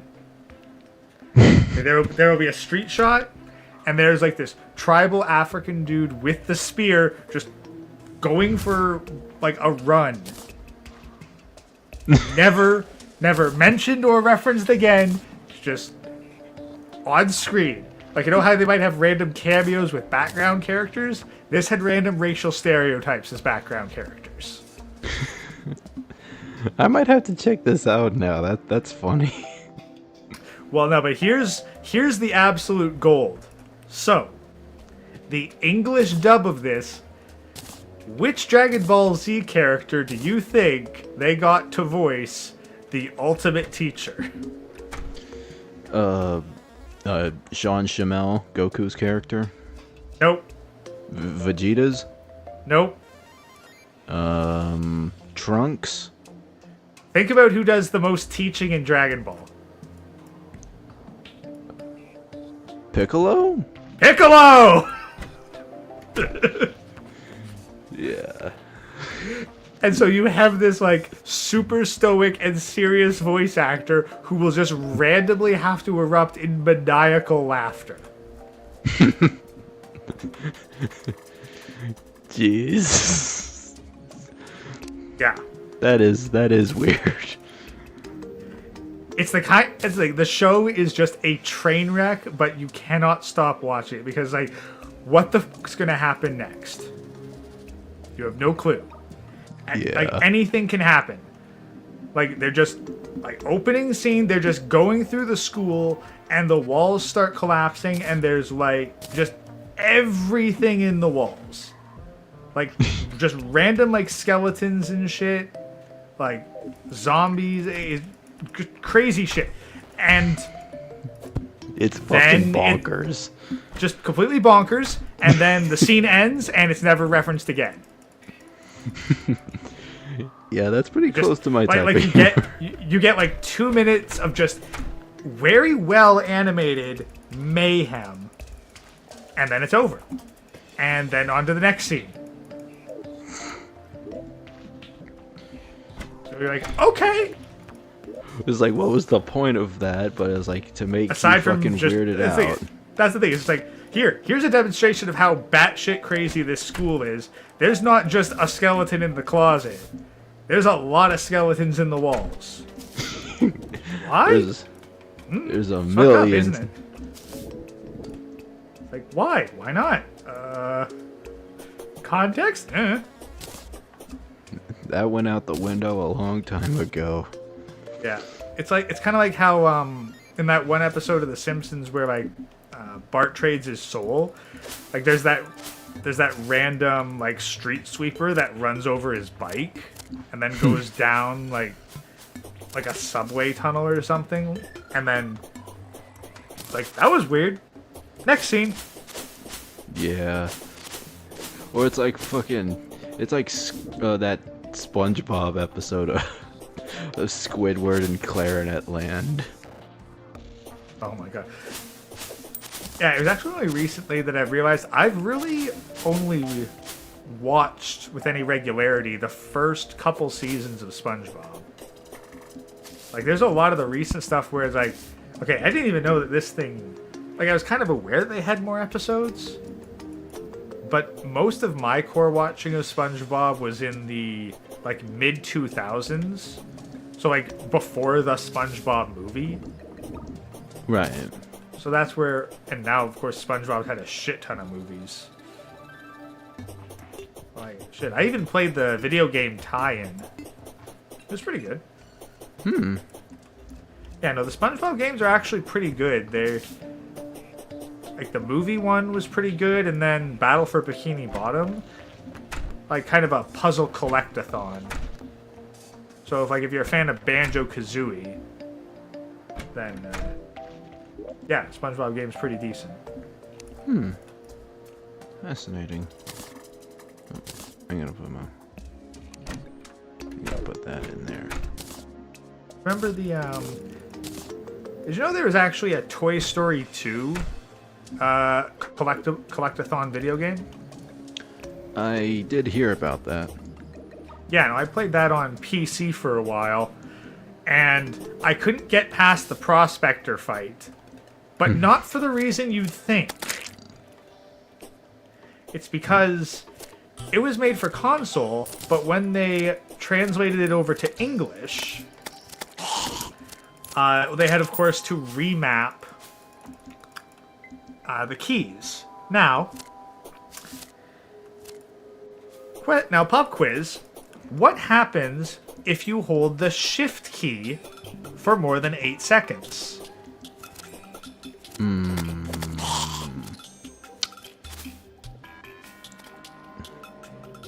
You activate sticky keys. You activate the sticky keys prompt. So, Guess which button they mapped to the one action. Oh, shit, sweet, staff regrowth.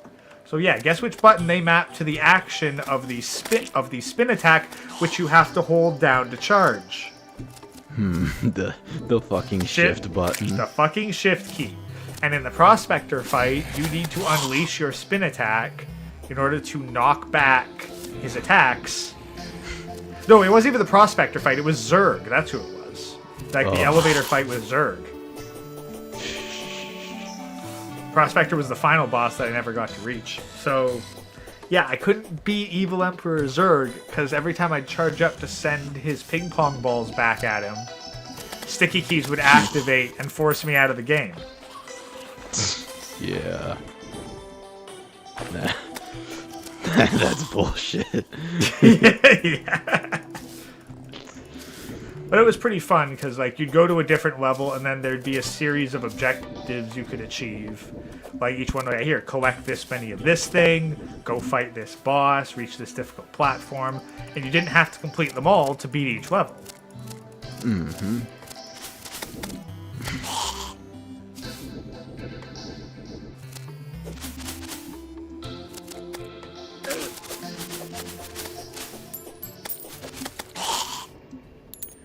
I remember it was some kind of fucking experience like that. It was I can't remember what this, I think it was a Kirby game, that I used to play with. Handheld or? No, it was on the Wii, that's what it was. Oh, like the yarn? Yes, Kirby's Yin Yarn, is that what it was called? Endless Yarn, something like that? Epic Yarn. That's Epic what it was. Yarn. Yeah. Which is a funny play on words. Right, but it was. I think it was a certain level called Tube Town, where you're basically like you're inside the TV, and there's some certain actions you had to do, and certain controls you had to press. It was a part where you like traveled down a wire or like a cord or something. Yarn. Yeah. Well, yeah, it's all yarn, but I was talking about the map. It was a TV map or like an electronic space. So it was an electric yarn. So it was a television made out of yarn. Mm-hmm. Something like that. Yeah. It was called. I know it was called Tube Town. So. Yeah, probably television. But there was just like so many. There was some kind of part like that, and basically I didn't know what you had to do to get through it, because there was also like a little snap. It was like a little grabby claw enemy, kind of like the dragon snappers in this game, where they would chase you through like the wires and stuff, and basically you would lead them into like a little outlet, and they would turn into a plug, and then it would open the level, like the next part of the level for you. And I didn't know that's how you got them to do that, but.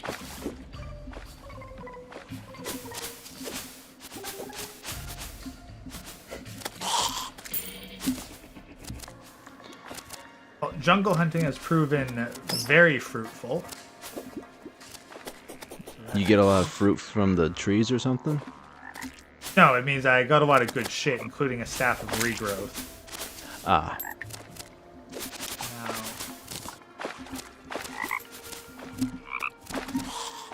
Hopefully I can make... Hey, Ribby. Axe of regrowth. And I need a tin axe or a copper axe, jungle spores.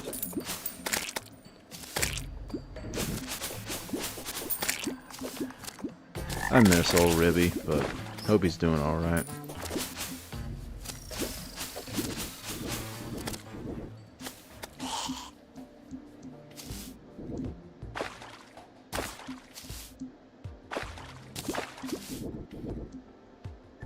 Sure, if something comes up, and Chronic will probably let us know. But there we go. Axe of Regrowth. I'm looking for this weapon for a while. Okay, so I've almost basically rebuilt everything.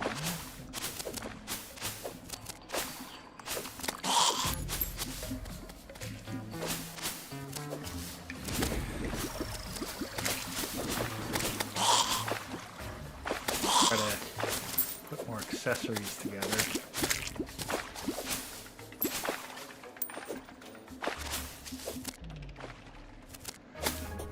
Now that you mentioned Chronic, for my comic, I actually did create like a muscular scientist character who's, I don't want to say like an insert of Chronic, but he's a reference to Chronic, and I thought that was, I thought that was cool. Like, it's fascinating that like he's actually like a doctor. It's like you just imagine like the dude, like it's a doctor. So just imagining him with like the freaking like lab coat and stethoscope, but just massively jacked. Mm-hmm.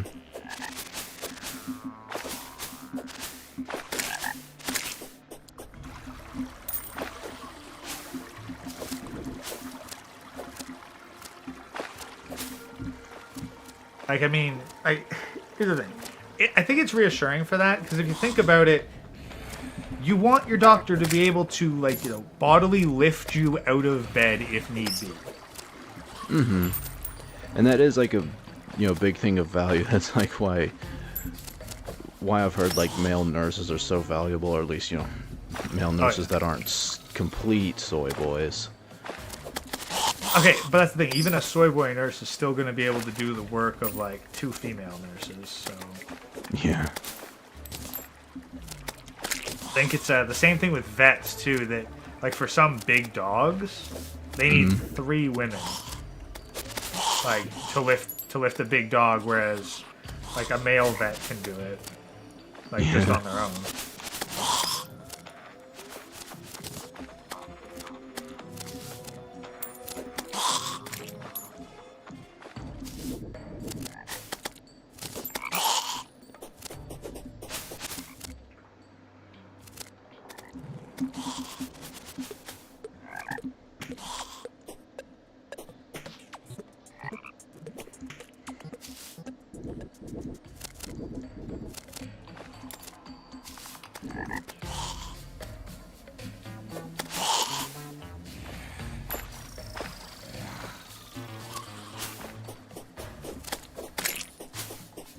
Run, she's a ghost and a bitch.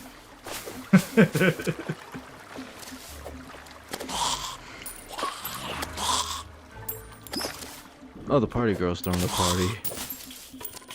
Yeah, I was hoping to get a fishing quest in before night ended, but no dice.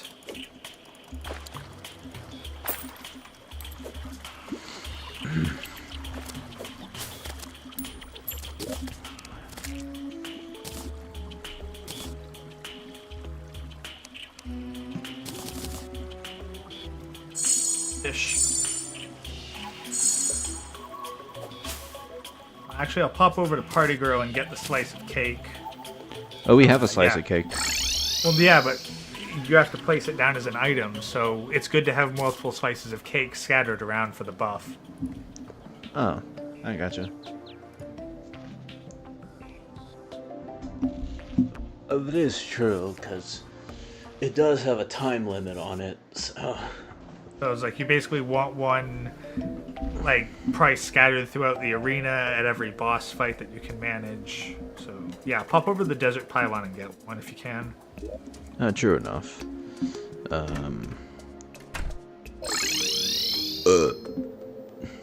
Okay. Where'd she go? There she is. Bambi.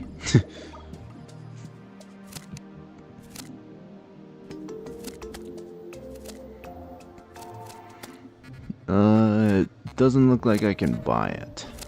No, you, as soon as you talk to her, you should automatically get it. I did talk to her. It's not in my inventory. Oh, well then maybe it's only once per party and I picked it up.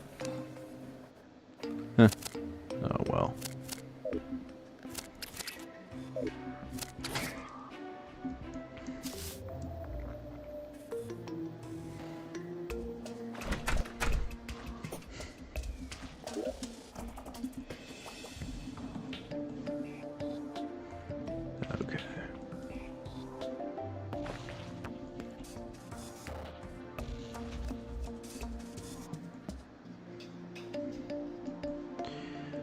Actually, I'm gonna experiment something.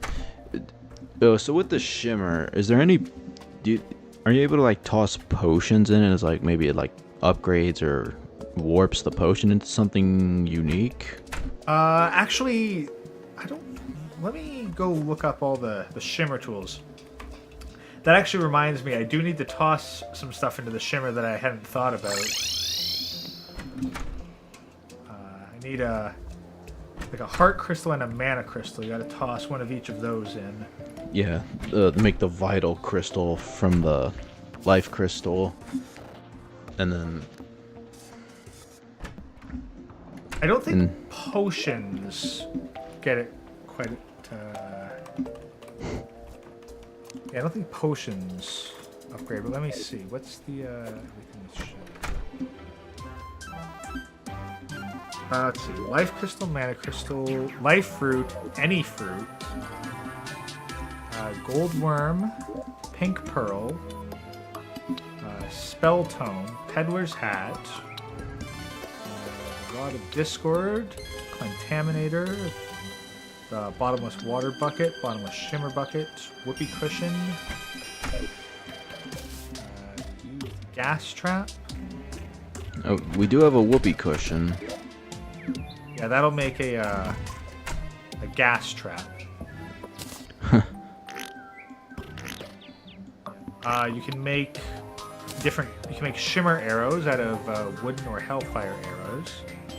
Shimmer flare, aether torches, aether campfires, aether monoliths. You can make ancient versions of bricks. You can make other bricks. Depending on the type of the moon, with luminite bricks. You can make cursed variants of walls. And honey, water, and lava buckets. Cycles, which is weird, but I guess you can do that. Spear to a trident. You can turn a living wood water into a finch staff. Some ballista gear.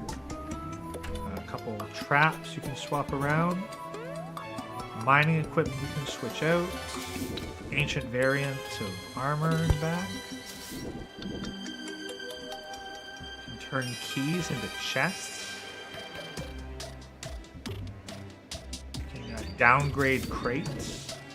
So if you want a sky crate, you can throw in an azure crate, but that's a hard mode thing. Turn a can of worms into an herb bag.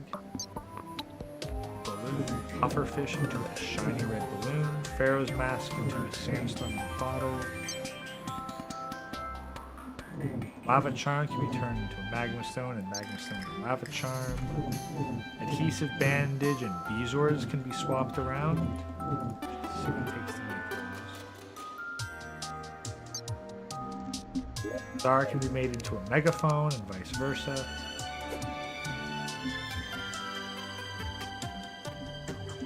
You can make different angler items out of other angler items.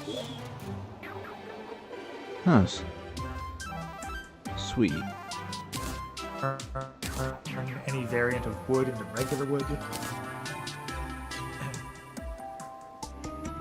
Downgrade ore, or swap it out for its variant. So you can like turn tungsten to silver and vice versa. Oh no, tungsten goes to silver. No, it downgrades the ore. Like gold goes to tungsten goes to silver, silver goes to lead, etc., etc. Oh.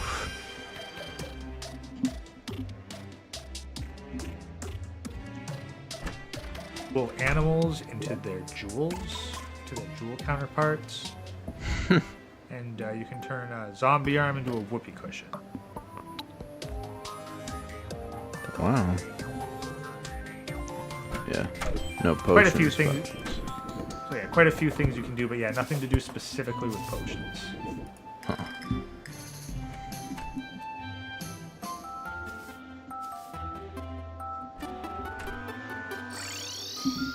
I'm gonna go get those other upgrades. I'm probably gonna head down to the underworld and probably work on the bridge a little bit more, since that's all I can really think of right now. Yeah, I think. Yeah, now that I've got jungle gear, really just looking to get some of my accessories upgraded. But how much I'm going to have to like try to hunt down some better stuff from Sky Islands. I really need it's the lucky horseshoe. Mm-hmm. I see.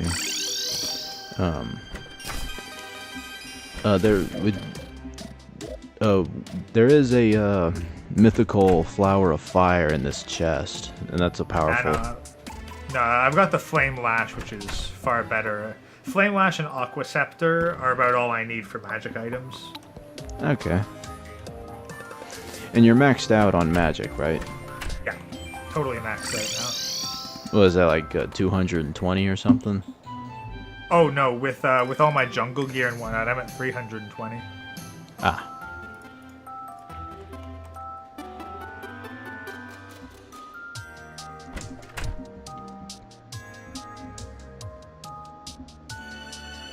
Now I'm just hunting down the Sky Islands.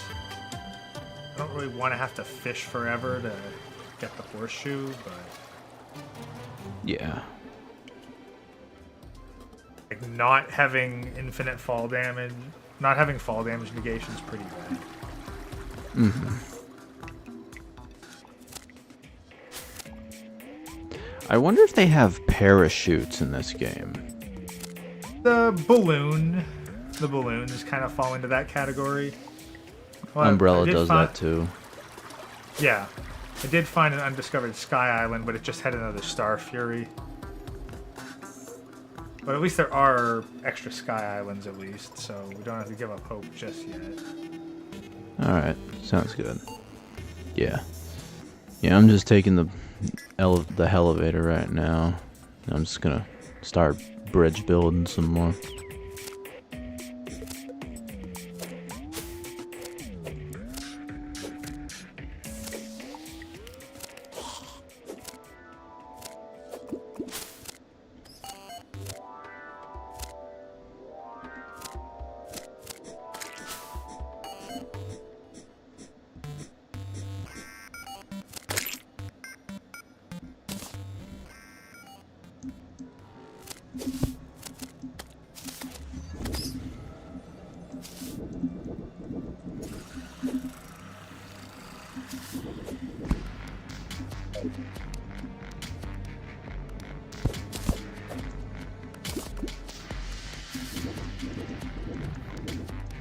Like to try to take care of the Wall of Flesh today?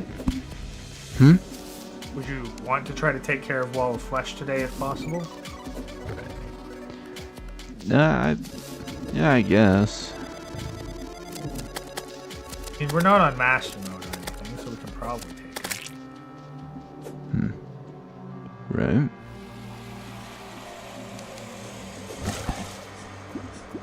Actually, I might need to fight King Slime just so that we don't get bothered by the slimes.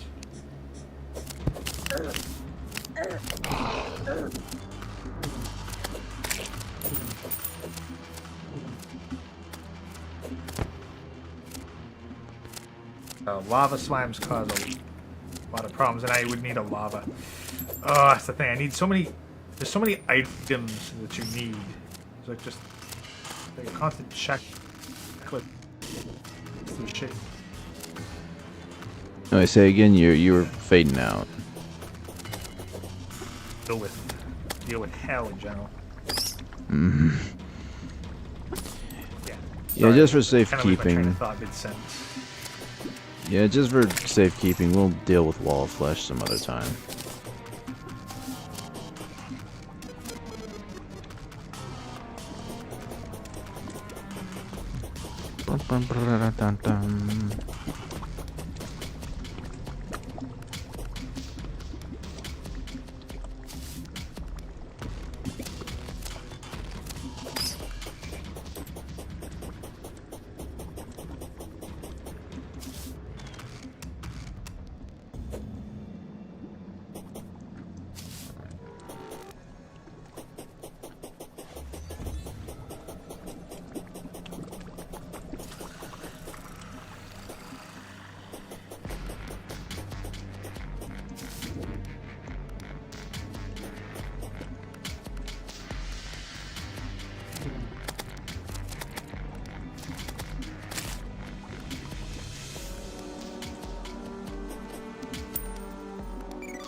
Oh, great. For Warhammer 40k, what do you think would be a bigger issue to deal with, the Tyranids or the Daemon? Demons? Ooh. That's... I think I'd say the Tyranids are worse. It's like you got two different problems with each of them. So with the Tyranids, like once they, like you can beat them back, but you're into similar issues. So with both Tyranids and Chaos, they will alter the landscape, and you got to purge it thoroughly. But like if a demon shows up, you can close off the psychic barrier, the psychic link, the warp portal, and you can wipe out an entire army of demons all at once. You can't do that with Tyranids. I mean, you can kind of destroy the central hive mind, and like that will probably throw the whole thing into disarray. But a Tyranid hive ship is not that easy to take out. I see. So it's like, because like I think it's the scale of the threat. Like it would be easier to compare, like small scale Tyranid threats would be like Gene Stealer cult infestations. Like those are about the same difficulty level as a Chaos cult, but you don't get them randomly cropping up.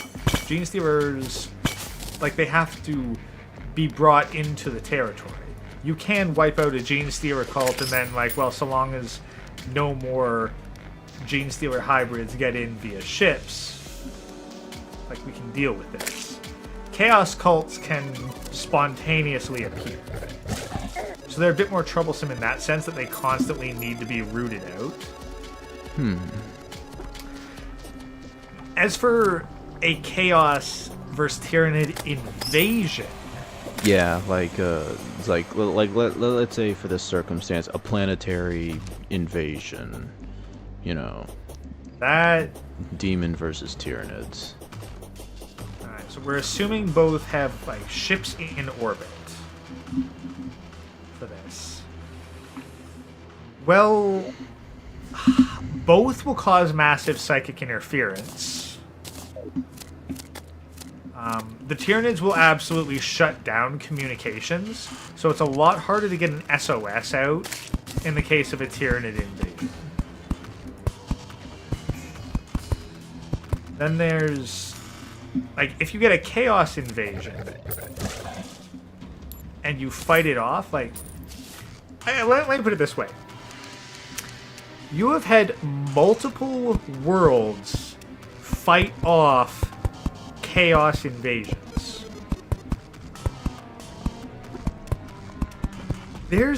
I think that there's very few planets that have actually fought off a full-on hive fleet invasion. I see. I think you had like the home. You had Macragge, which is like a chapter world of the Ultramarines, and they basically lost the entire first company to that.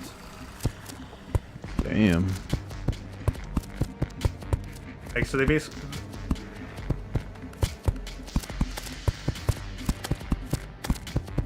Then and then keep in mind, like in the wake of a Chaos invasion, like Chaos doesn't typically settle a planet.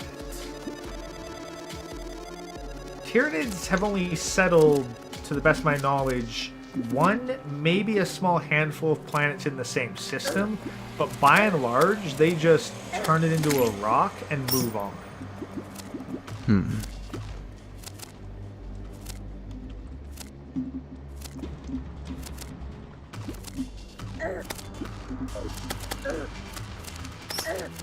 To think about it, it's like Chaos becomes a problem because it's spontaneous and can grow out of control very quickly.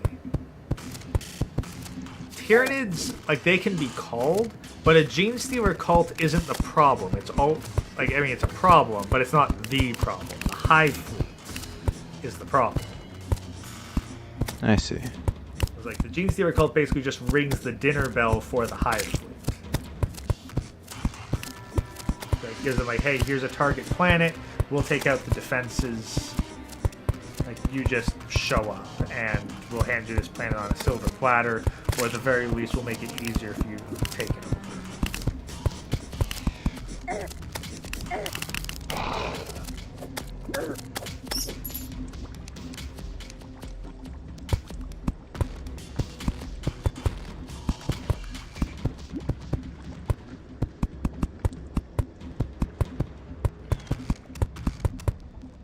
Oh wait, you need to buy mana potions. That's right.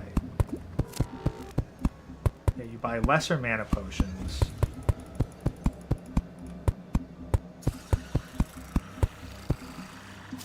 Find them to make proper mana potions.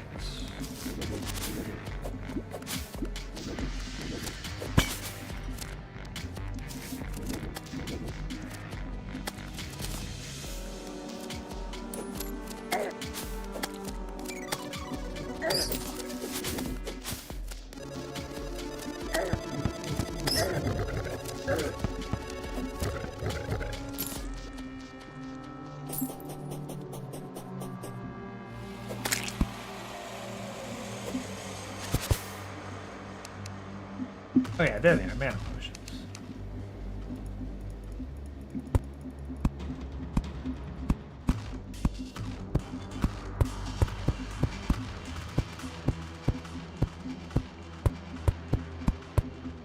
Flower, which will automatically consume mana potions as I use them. That.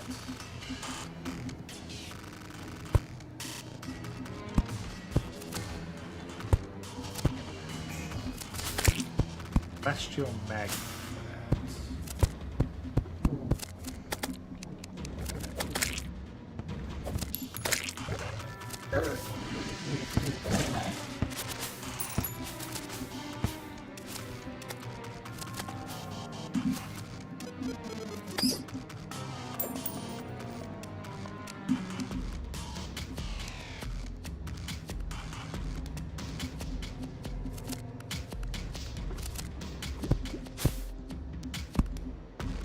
Magnet is... oh, it's a sky thing. So we need sky crate.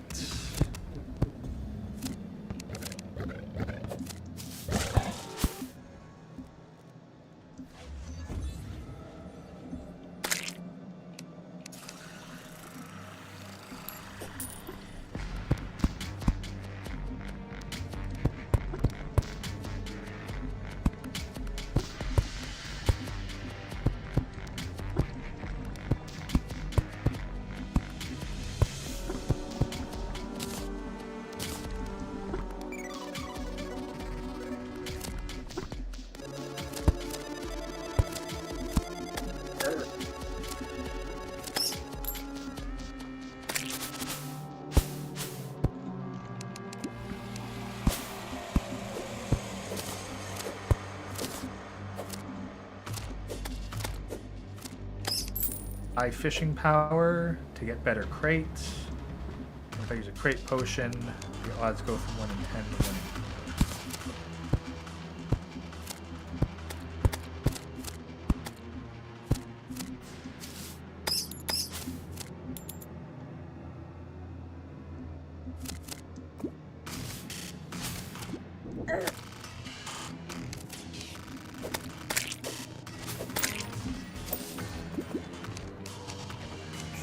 Aglet.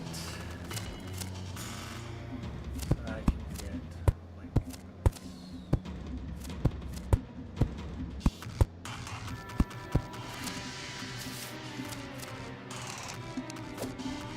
magma charm, so I have rock immunity.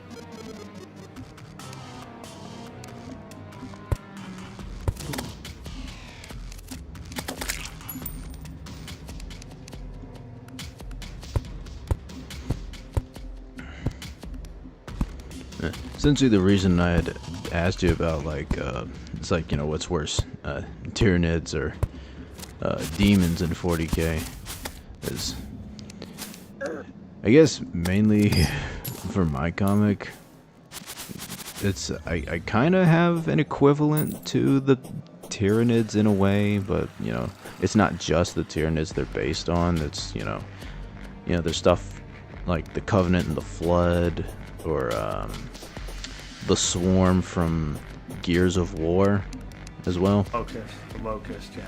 Well, I guess, yes, yeah, the similarity question would be, like, so what's the extent of their power? So, like, do they birth creatures, or do they infect creatures? They can. I was thinking they'd probably like do both ish, but okay. But are there like true-born creatures for them? And yeah, there's. I guess here's the thing. So like, how do they infect? Like, is it a bite and you're infected, killed and you're resurrected with the infection? Typically, how they infect is either. Oh, dude. I don't know how you did it, but like a magma stone dropped behind you. Where? I don't see it. Like just like literally at the bottom of the elevator. Like there was just a magma stone lying there. Oh, well, we have one in a chest over at the house already. No, like, this is perfect because I can convert a magma stone into a lava chunk. Oh, perfect. Then we'll have two of them. I was intending to use the one we had at the base for like a combination, because if I remember correctly, you can use that to combine. Oh yeah, you get powerful table. melee gear out of that. Oh yeah, especially if it sets shit on fire. Basically how, and I call them, or at least this is the name we have for them right now, because I was gonna go with the Swarm, but then again, my co-writer was like, that's a little bit too similar, and plus it's kind of unoriginal according to him. We call them like the Festerers or the Festerings, stuff like that. Kind of insectoid-ish. Typically how they would infect somebody is either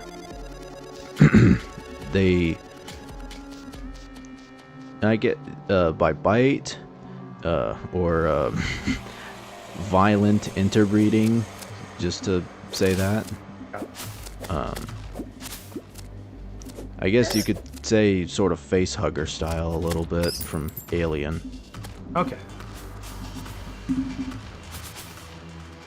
But there's also purebloods, which are born by hive. If I remember the lore correctly, there's pureborns who are born through like hive lords or something like that, or basically high-ranking hive members. This is your lore, or? Yeah, for the festering.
Facehugger variants.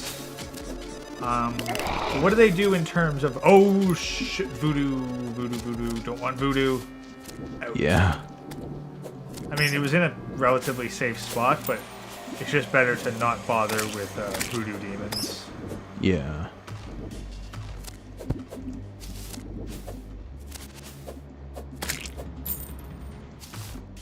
Okay, well, so the festering, does it...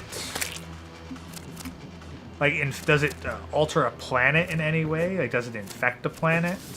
Yes, they do. Oh fuck, voodoo demon. Yeah, I'm getting that. I'm magic mirroring out of here. They do like conquer. I don't want to say casually, but they can. They're known to conquer planets,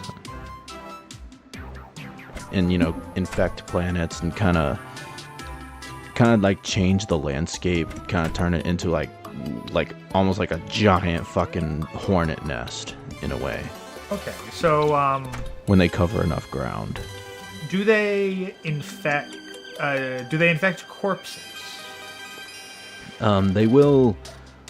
They'll lay eggs in corpses, and it's like they'll lay eggs in corpses, and then they'll let the larva kind of feed off the corpse. Okay, but it's not like a necromorph situation. Not necessarily.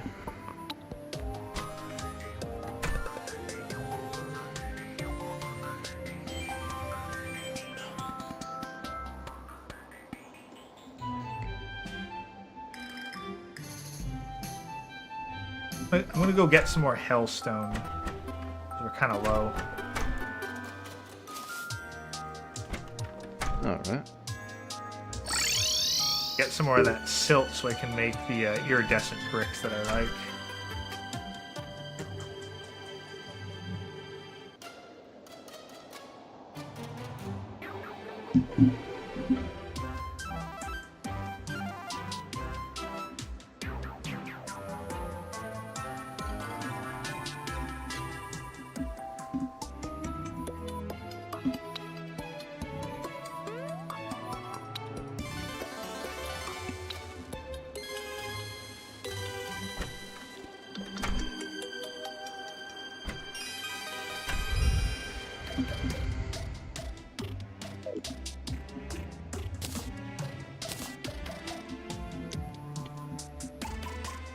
Oh, well, what do you know? I also ended up getting an extra magma stone when I was down there as well. Excellent, yeah. So that gives us a total of 3. Yeah, so yeah, next goal is Obsidian Rose. And I need to think about what I'm going to do to get water walking boots. Alright. I also want to need an aglet, which requires searching some of the upper level cave systems. Alrighty. Obsidian roses drop from the imps. Oh yeah, I remember that. So we hunt those with high enough torch luck, we'll do pretty good.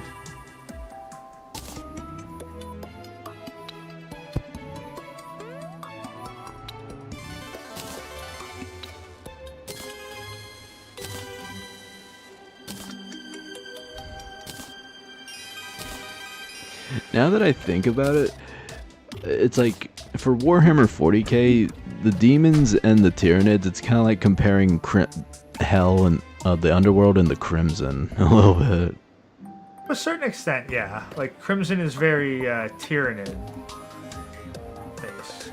It's very Tyranid similar because it's got like the infection and you might get giant creatures out of it. And then the biomass and fleshy shit. Yeah. Because that's one of the big things where the Tyranids and the demons, like, they don't like each other. Because the Tyranids, they can't really be demonically possessed. Or at least there's been no officially recorded instances of demonic possession. Like, theoretically, they could be if you isolated an individual Tyranid psyker, like a zoanthrope, from the hive mind. But to the best of my knowledge, that's only happened in fan fiction, no official works. Whereas now the Tyranids hate the demons because the demons, when you kill them, they just pop and they fade back. They're not made out of anything material, so there's no biomass to harvest. Even got to the point where there's a specific hive fleet called Hive Fleet Kronos that has evolved to specialize in killing demons. I remember hearing something about that a while back. I just couldn't remember the name. I think they were fighting on a craft world.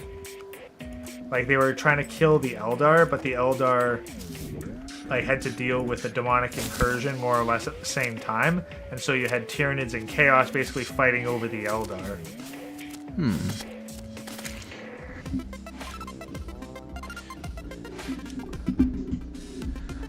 Well, Ghost, I'm gonna run to the bathroom to piss real quick. I'll be right back. Good.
Alrighty, I'm back.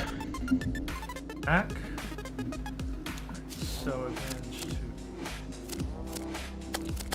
to gathered up a few things. I'm gonna see about taking a fishing quest. Alright. Sky Lakes and Surface.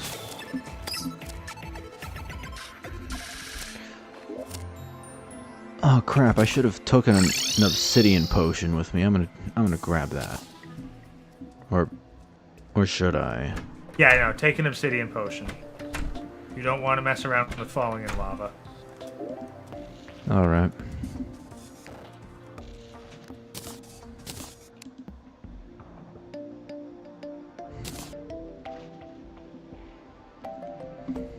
Actually, I remember something else that we were considering trying, and we might actually be in a powerful enough state to try it now. And that would be? The kind of the extra kind of arena fight that the Tavern Keep operates. Oh yeah, that. Yeah, I forget exactly what it's called, but like there's a pretty good spot not far from home base that I think we could set up on. The Old One's Army, if I recall Old correctly. One's Army, yeah, that's the one.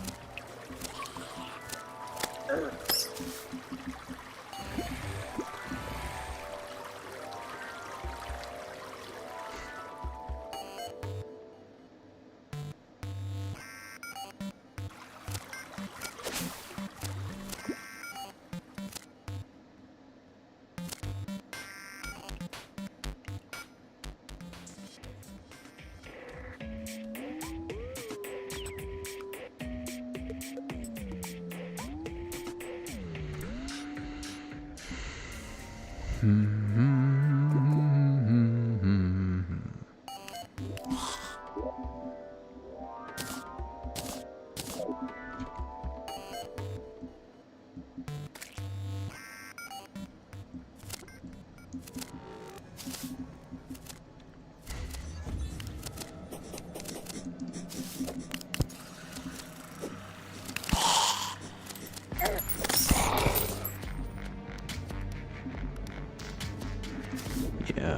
I have not been this direction on this side of the map of hell.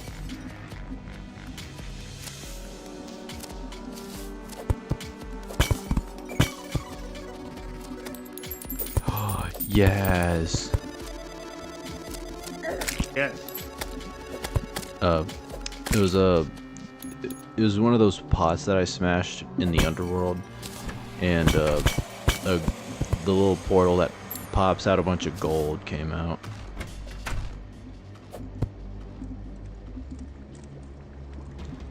I'm getting me some shekels.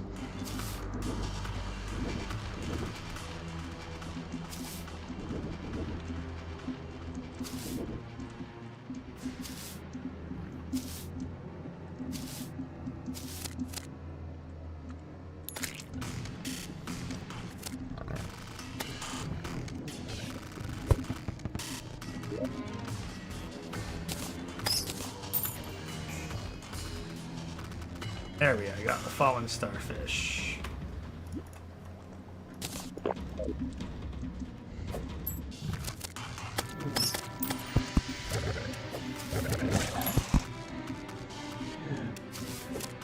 Ooh, an imp. Let's see if this one. Nope. No.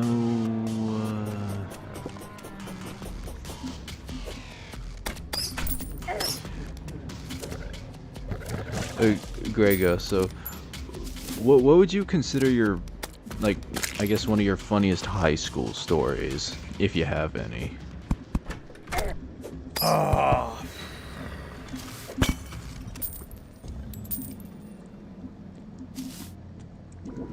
Get up to that many antics in high school, really. I can't think of any good ones off the top of my head. I'll just say this straight up. I went to an all-boys high school, so Lord knows, you know how that fucking shit turned out. I've read books on that kind of stuff about the shenanigans that happen at all boys schools. One funny thing that had happened was basically my old religion teacher that, when was this, my junior year? I think, yeah, my junior year that I had her. She was very old chick, you know, very old woman. She was practically a fucking fossil, but, you know, she was a sweet lady. She made, you know, fucking cupcakes and would bring that over sometime, but fucking, you know, like when you fold paper up into like the shape of a V and you shoot it out of a slingshot, it's called a wasp. Alright, yeah. Basically, you know, some dudes were shooting it at each other. One of them like missed, and one of them was like, "Bro, you suck at shooting." And the old teacher says, she goes, "Don't say that. You don't know what that means." And the dude starts acting stupid. He's like, "Well, what does that mean?" She says, "Don't make me have to explain this." And then he's like, "Well, what does that mean? What do you mean by don't say you suck?" And then word for word, this, you know, seemingly, you know, sweet old religious lady says this word for word. She says, "It's when you put your penis in your mouth and you suck it." And it's just fucking hearing her, of all people, say that, just, I don't know. It was so fucking funny.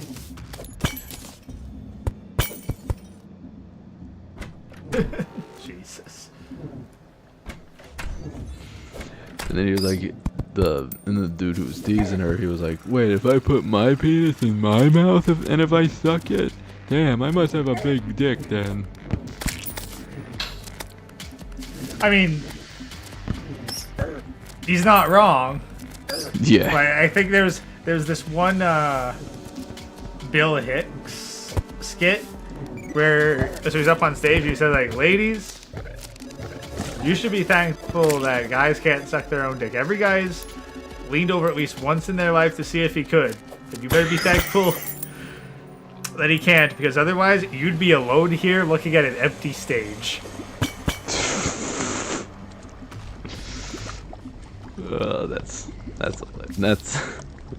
That's hilarious.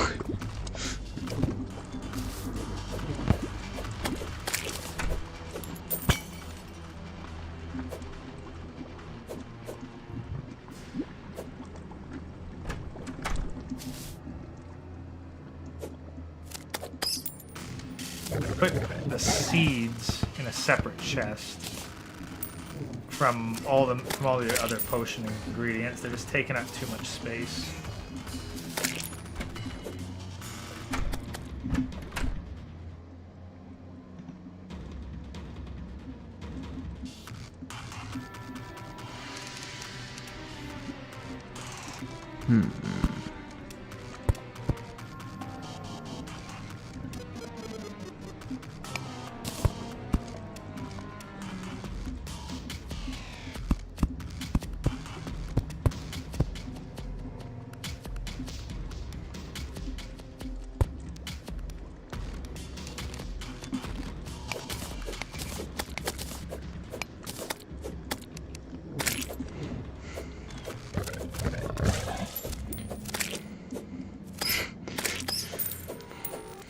Who posted my nudes on Twitter.com?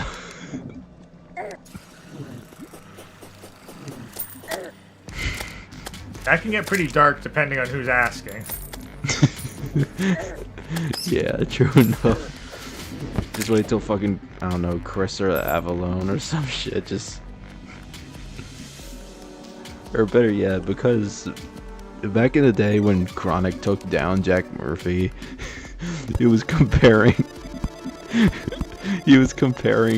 Jack Murphy to Dr. Eggman. I could just imagine Jack Murphy saying that shit, just fucking, who posted my nudes on Twitter.com?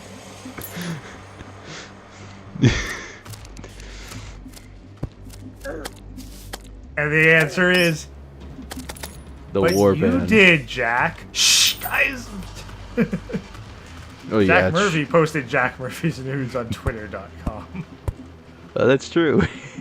The dude actually ran amateur. No, not even amateur. He ran full-on porn sites. Yeah, no, like if you ever want to traumatize Manic, just remind him. Yeah, poor Manic. Well, no wonder he's been quiet for so long. He doesn't want to do any more of those damn assignments.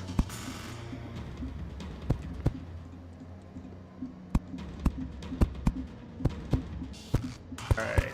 Well, I gotta hunt for an aglet. Is an aglet an actual thing? An aglet? Yeah. Oh, yeah. Small sheath or base quarter. Oh, really? That's what that's called. So the aglet is apparently that little metal thing on the tip of your shoelace. Oh. Well, I'll keep that in mind. Oh, Thank shit. you, Terraria, Oh, for phew. teaching me something new. Oh, phew.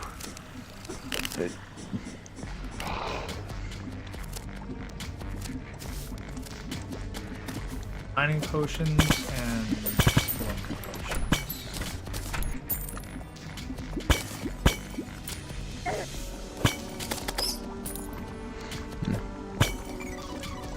I can't lie. I've actually been well, I've sort of been binge watching a bunch of Chronic's old content, and it's like, damn, he really had some good stuff back in the day. Not to say that stuff ain't good now, but Yeah, no, but like, yeah, it's entertaining. Yeah, he used to be way less hinged. Mm-hmm. But he could be. You already have a flame lash, right? Yeah, I got Flame Lash, but like, get it by all means. It's always good to have spares. Okay. And also, there's some platinum bars in this chest, and also a slice of hell cake. It summons a pet baby imp. Yeah, it's a pet item. So.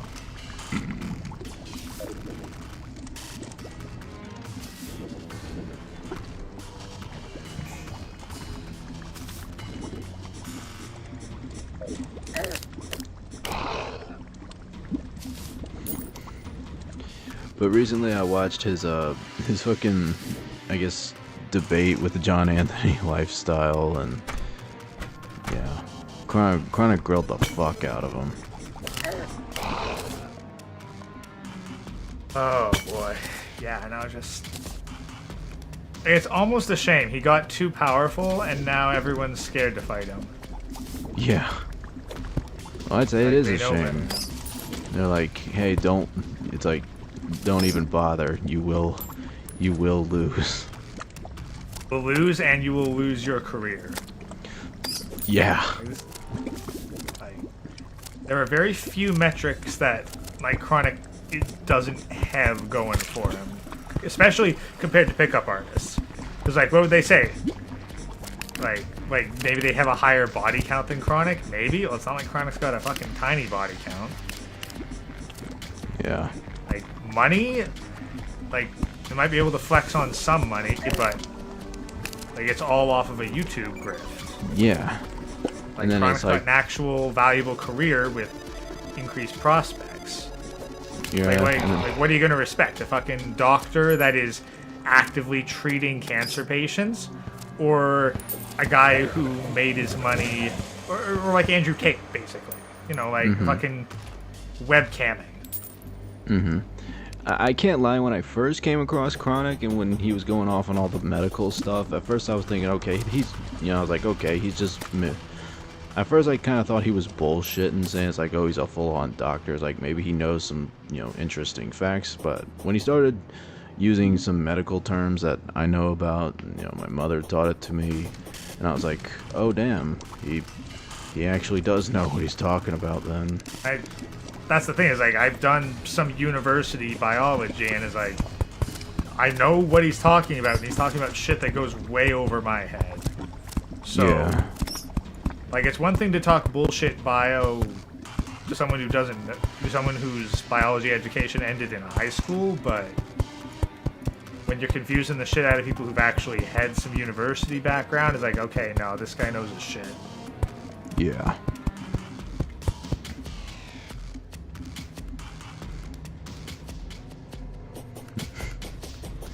And I remember that one, not really even a debate, but it was a discussion with the guy called Malcolm Flex.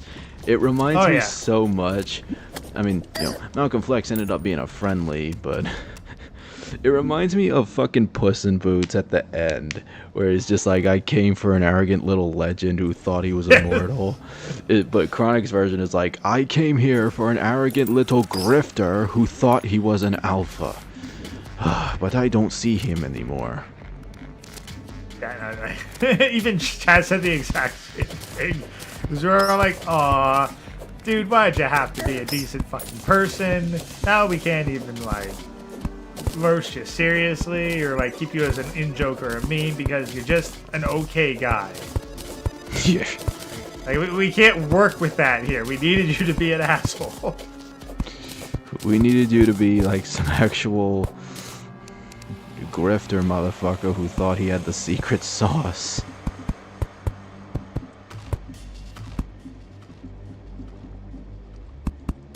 Yeah, Chronic's ultimate weakness, a reasonable, humble dude. Yeah, quite literally.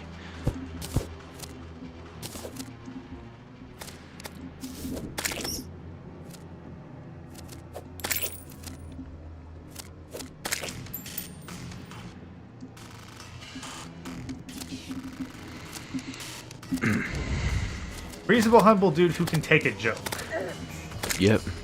Like, if you have that, like, Chronic has no power over you. Yeah.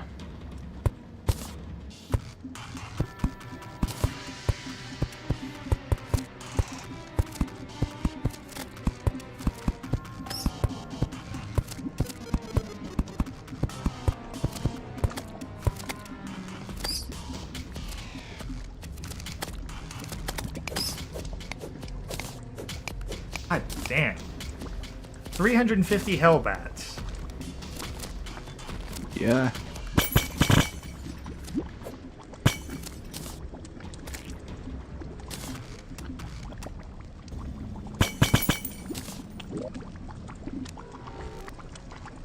Restoration potion, hunter potion, and dynamite.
Okay, that's an entire Hellfire Tower.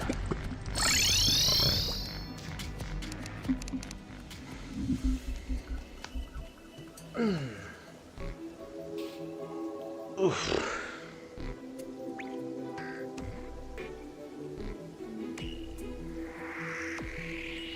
Surface chests, wooden chests. Repair wood items. So we need to stick to the surface to find more aglets.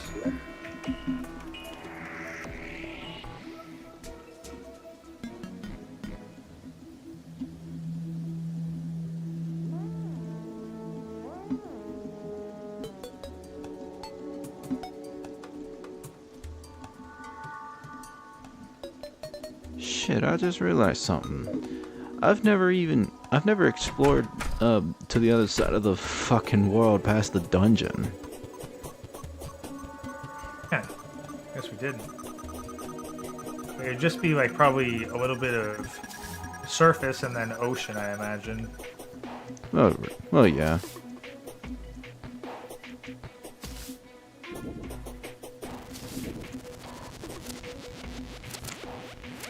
Oh, I love my new little pet imp. He flies like he's like a little mixture of a scorpion and a fucking a bat and a flying squirrel almost.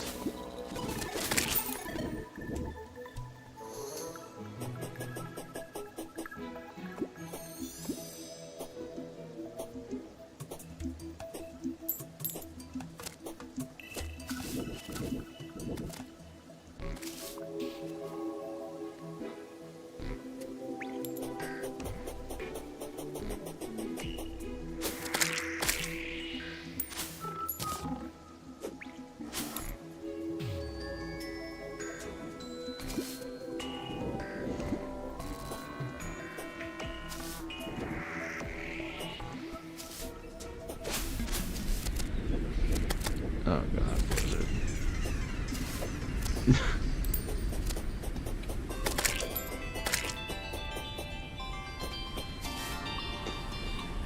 And Greg goes, two funny things that I thought you might like. So, I know you're somewhat average knowledge on Pokemon, right? Yeah, I'd say average. Have you heard of Pokemon My Ass version? No, I have not.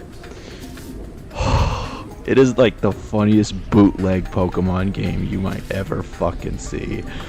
I convinced Chaz to actually play it one time. It was the first. Sadly, the video got took down because like copyright music. He was playing in the background and shit. But fuck, he was. He actually smoked weed like for the first time in his life. I think it was on the day of 420. He was playing it and it was fucking hilarious. It's hilarious if you look it up. And then gosh, what was the other thing I was gonna mention? I can't remember. Oh well.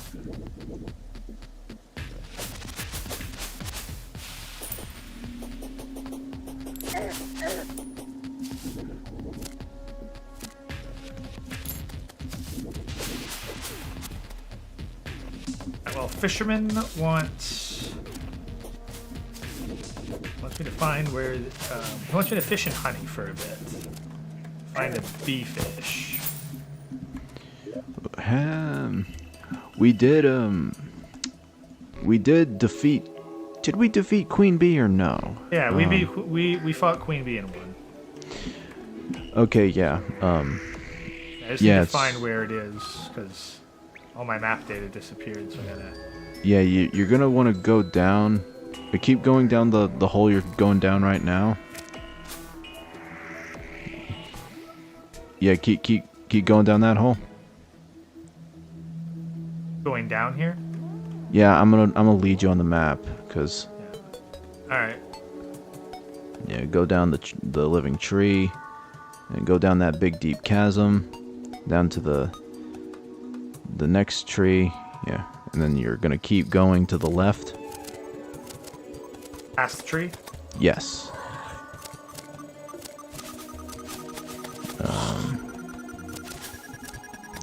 Yeah, and then go down.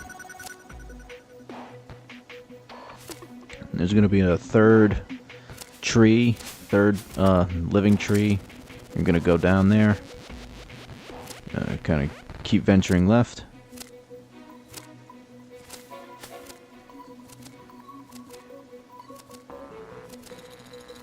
Yeah, keep venturing left. Pop out for some jungle torches here. Okay.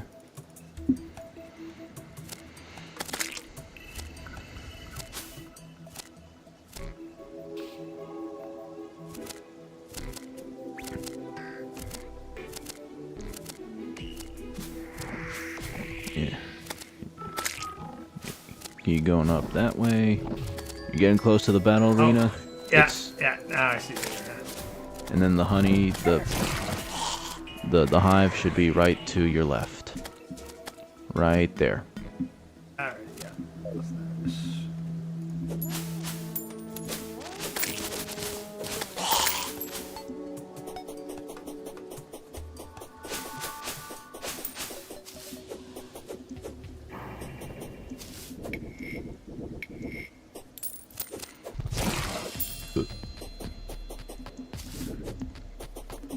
I wonder if you can do...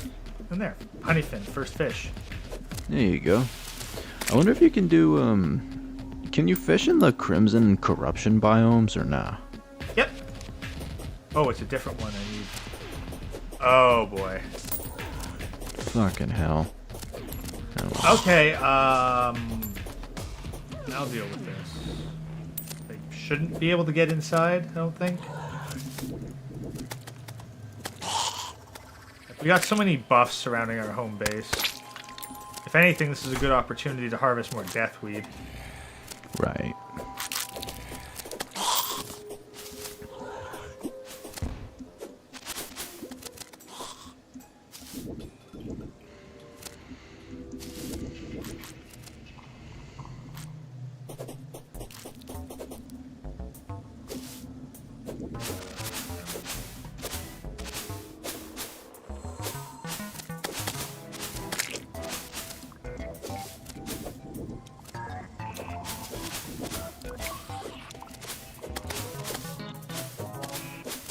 Funny enough, the Blood Moon music, in the old versions of Terraria, back when I used to play it, used to be the theme of the dungeon and of the underworld too.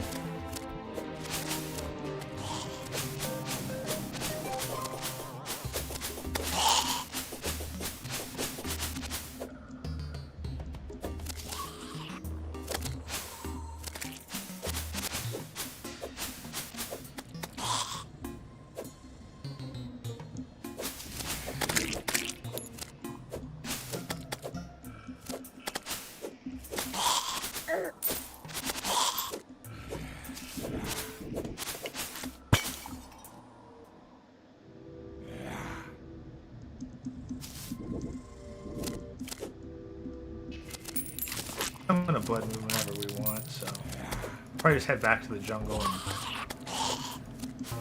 keep going for the.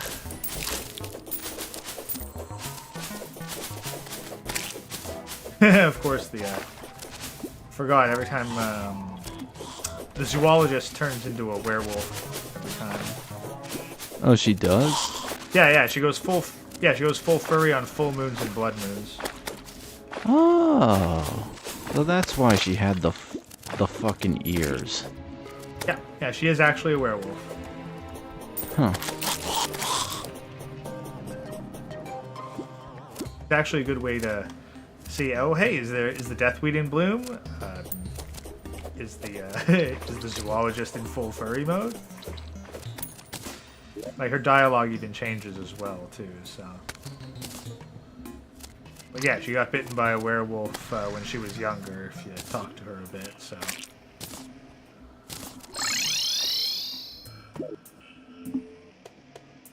I see.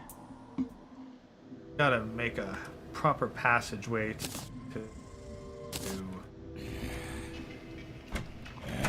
the honey pot, I guess we'll call it.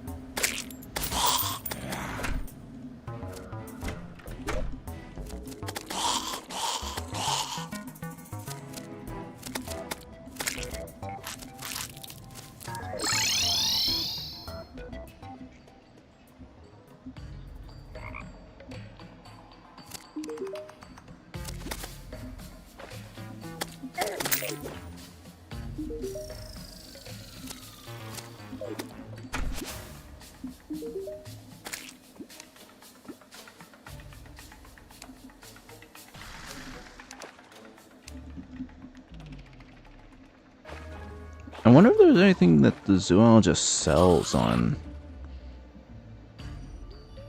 I think so. If you check the dungeon, you can see what deer she's offering.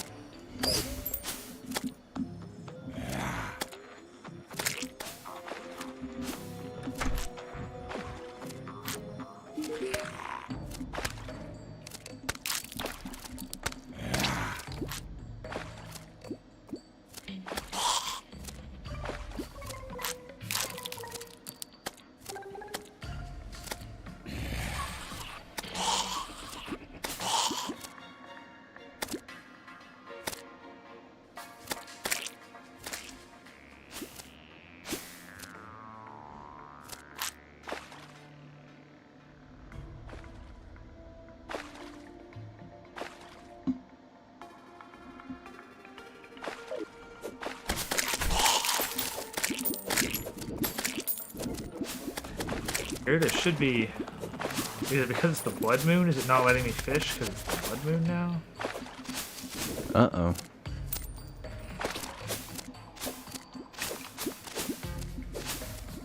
You got to be careful fishing with the blood moon. I know you can get a hidden boss if you do it. Oh, really? Yeah, the Nautilus. Although I don't know if that's a pre-hard mode boss or a post-hard mode boss. Sounds interesting. Yeah, it's a very difficult boss though, so.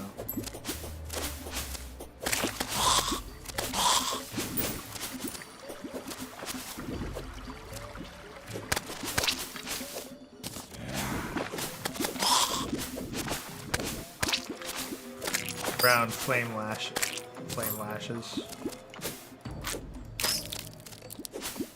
Flame lash trivializes the blood mood.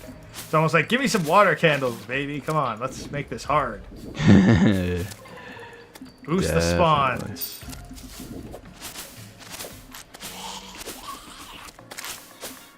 Blood Moon's always just so much cash.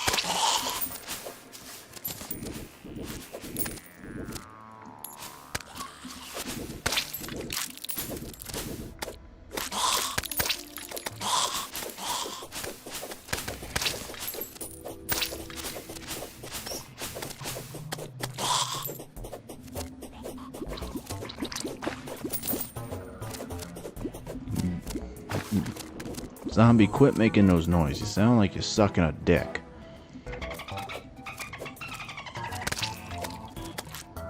And I just heard a dolphin cat laughing at me.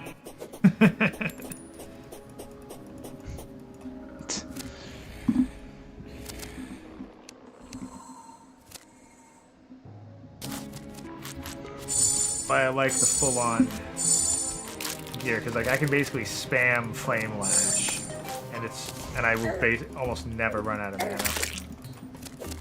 Yeah, hell yeah. Broom.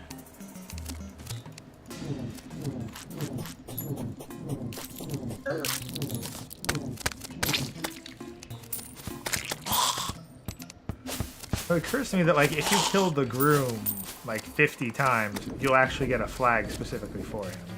And you'll get a bonus kill the groom banner. Yeah.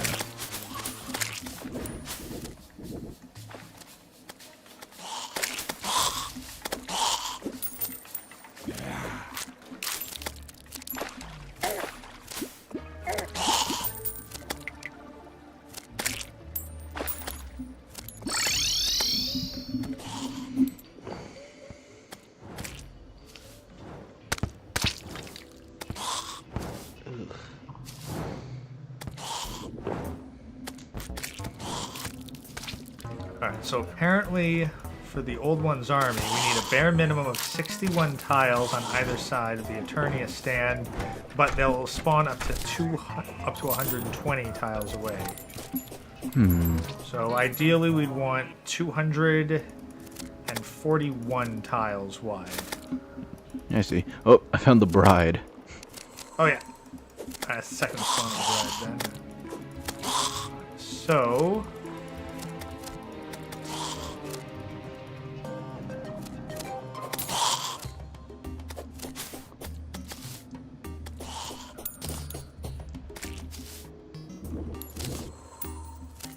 inside the fishing hut. There we go. New day.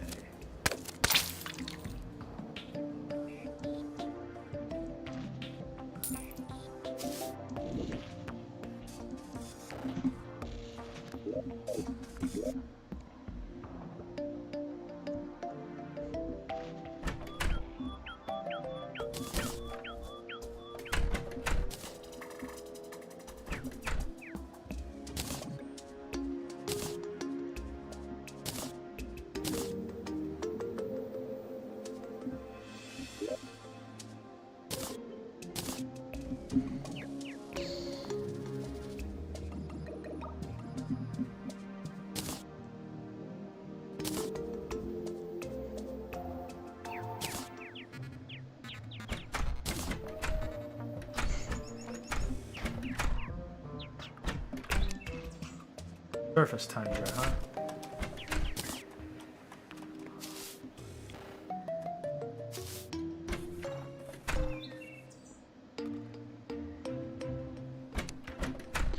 Can fallen stars...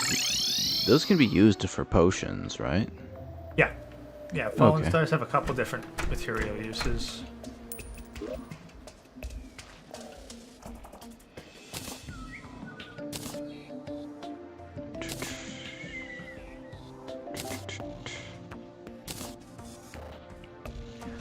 Oh, I have a potion that you'll probably really enjoy.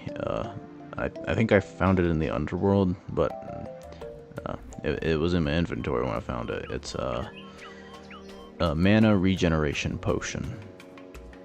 Yeah, toss that in the potion chest. Oh yeah.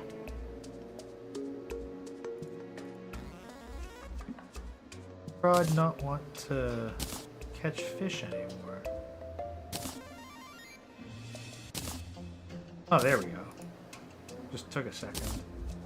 Actually, I gotta see if I can buy the mechanics rod now. It's superior.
Yeah, I have 10 defender medals. That's the currency for trading with the tavern keep. Fire blossom seeds. Put that in the ingredients chest.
And Gray, we also have do you have a crimson rod on you? No, that item's got somewhat limited usages. I was just saying, it is kind of useful. It's like if you summon some clouds, a cloud or two, and it rains. It rains on them. I think you can only summon one cloud at a time, though, and you need the enemy to be fairly stationary for it.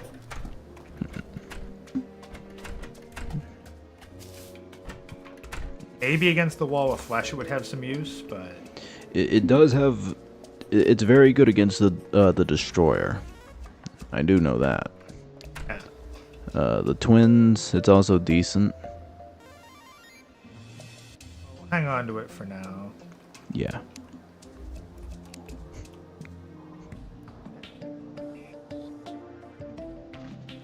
I'm not gonna get rid of it, at least.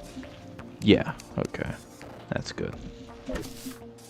I'm a bit of a hoarder, so like I might pack something away, but I don't delete it. Mm-hmm.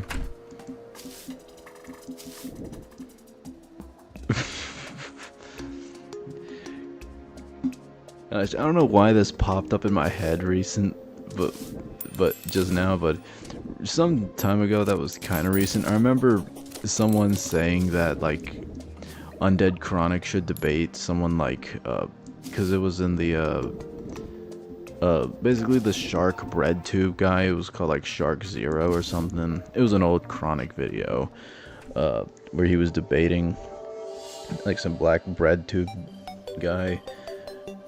Someone in the comment section of the debaters video was saying Chronic should debate Vosh, quote unquote, someone who's not afraid to be edgier because Chronic would get his ass beat. I'm like, Vosh is afraid of Undead Chronic if he ever knew about him.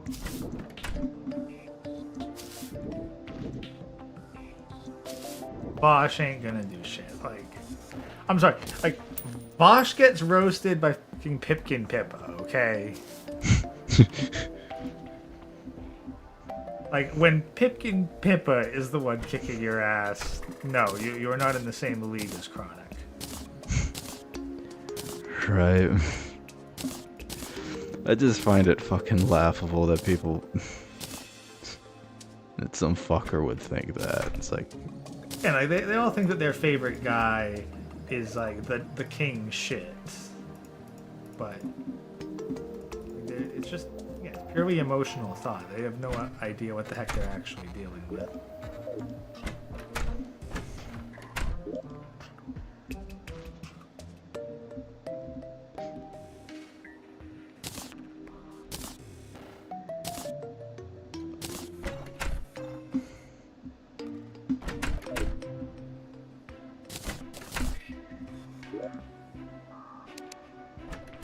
Might need to go to the desert and hunt some ant lions. So we're running out of mining potions.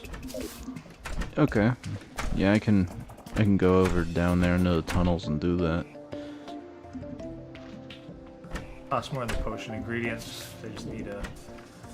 You need mandibles? yeah, mandibles. Perfect. Yeah. 'Cause, yeah, I gotta dig this out real fast.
Alright, well that makes things easy. So, yeah, so a full screen width is 60.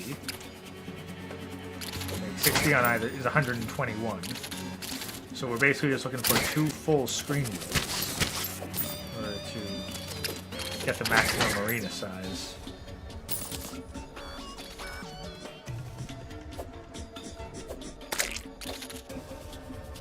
Tanks, I suppose.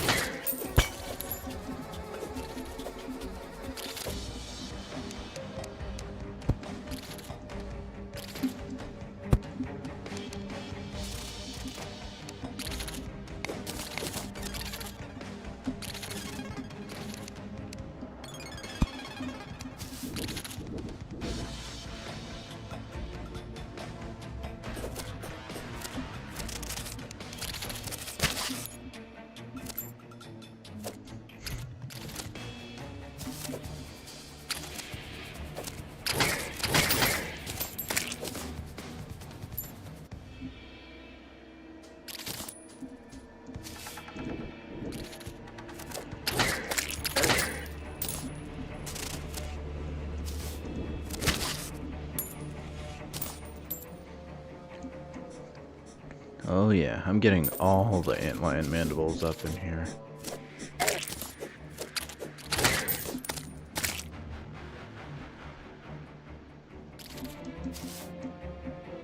Ah, there we go, the penguin fish.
I love this fucking I love this rock metal music for the antlion hive underground. It just slaps so hard. Been a while since I heard it, but chances are it fills me with anxiety because antlions in, especially when you're playing master mode, those things are scary. They can kill you easily. Oh yeah, they're like they kill you easily. They're really aggressive, and it's hard to escape. Oh, I gotcha. Yeah. Desert early game, not to be trifled with. I gotcha. There's also a lot of good shit there, so usually find myself going there.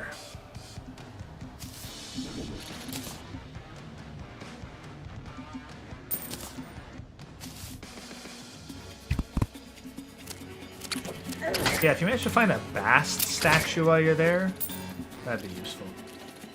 A Bast statue. Yeah, they're like cat statues. They give a flat defensive buff. Huh. Oh, I'll definitely check it out if I can find it.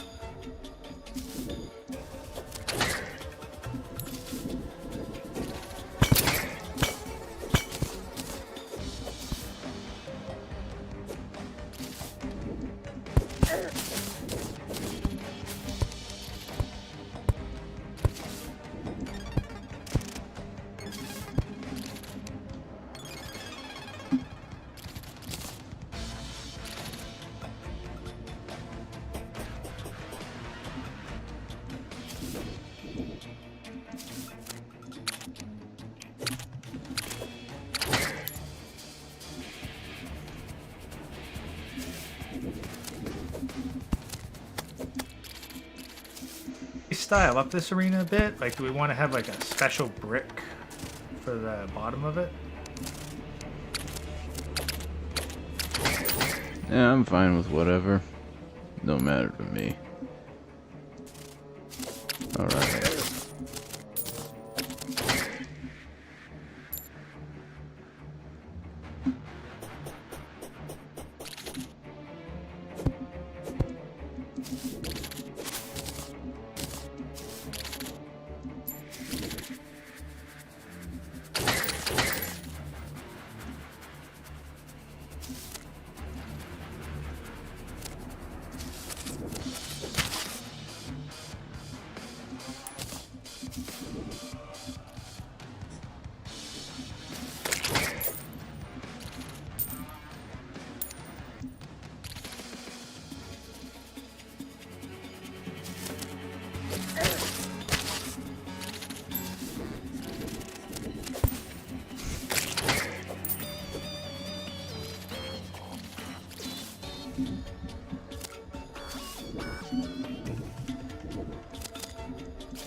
Oh, hell yeah.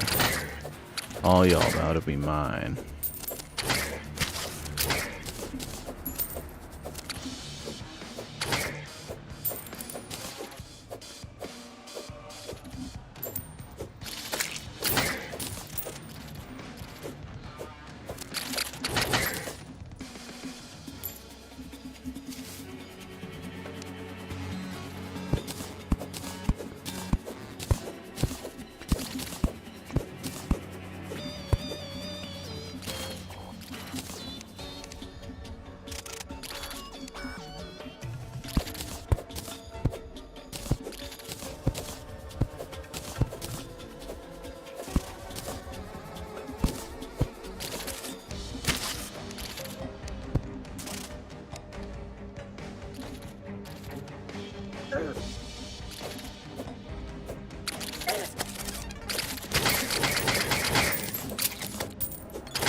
I also wonder if Plantera is a reference to the metal band Pantera. It 100% is. I see. Sturdy fossil. Are those any good to keep or use for? Yeah, those are useful. What's that typically for? It makes armor that specializes in guns. Ah, okay.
Dynamite fish. Interesting.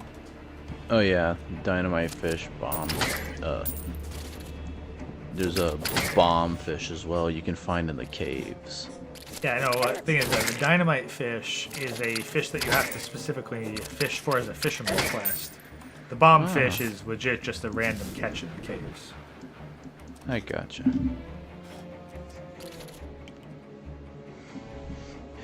Okay, I got 68 antlion mandibles. I'm gonna head back.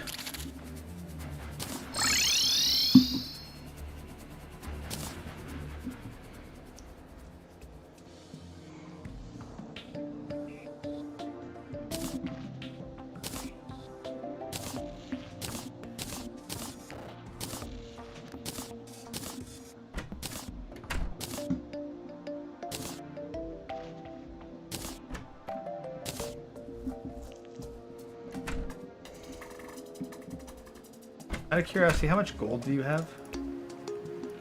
Coins? Yeah. 85. Alright, could you buy a mechanic's fishing rod from the mechanic?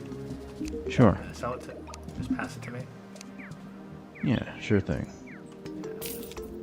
Still trying to rebuild my fortune. There you go. Thank you.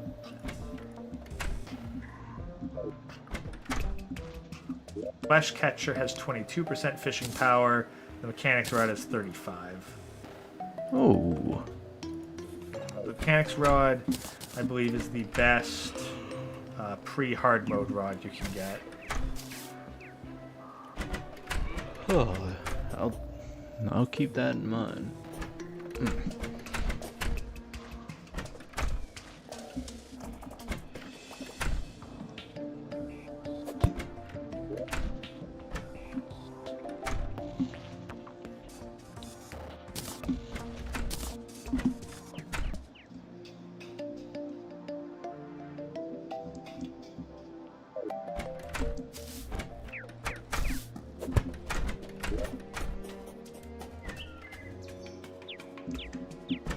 Dropped all the antlion mandibles in the ingredients chest.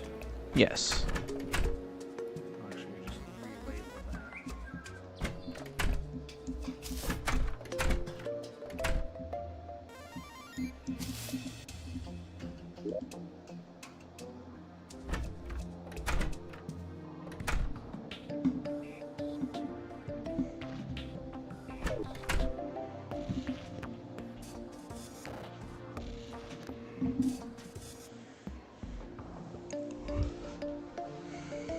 No, what you need the mandibles for again?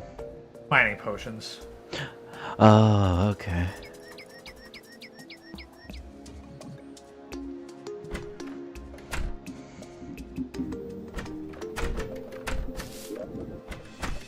Could be a bit faster to clear this out.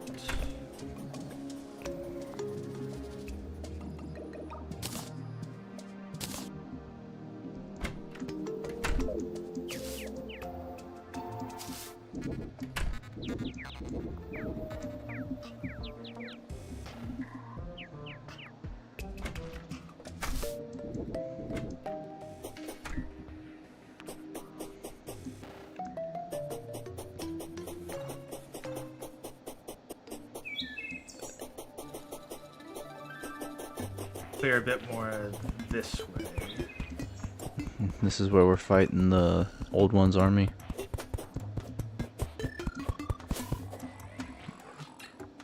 Where you're building right here. Yep, this will be the spot. Okay. So the first 60 right here. Yeah. Anything you need me to help with? Third 60. You just level this out a bit, and we'll probably want something that isn't grass for the bottom. Like even if you just mine a bunch of stone to make bricks with. Yeah. Yeah, in fact, I have a bunch of stone on me right now. I can just turn that into bricks. Oh. Actually, in that case, could you just pass that to me then? I want to make like special bricks.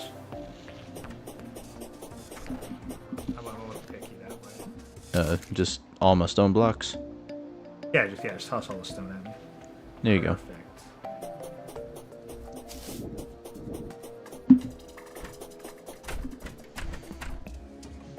Pretty.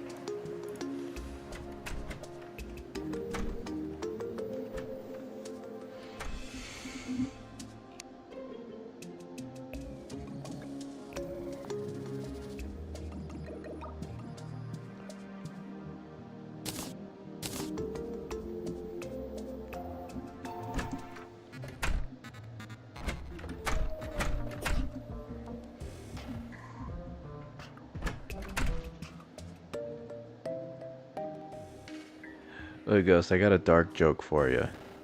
So, did you know that Paul Walker had dandruff? Oh, Paul Walker.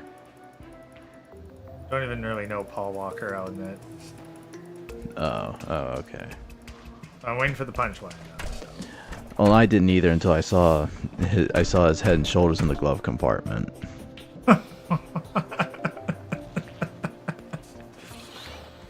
Okay, that's good. Basically, that's how he died in a car accident. But Damn. Yeah, no, didn't know that one.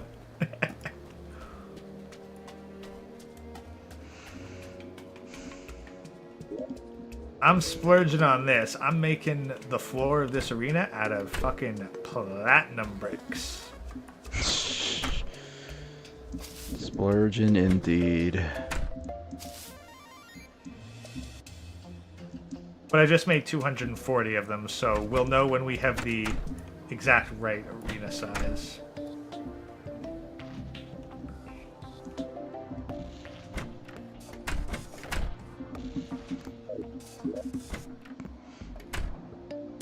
Okay, yeah, this.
You still have the dynamite fish on you?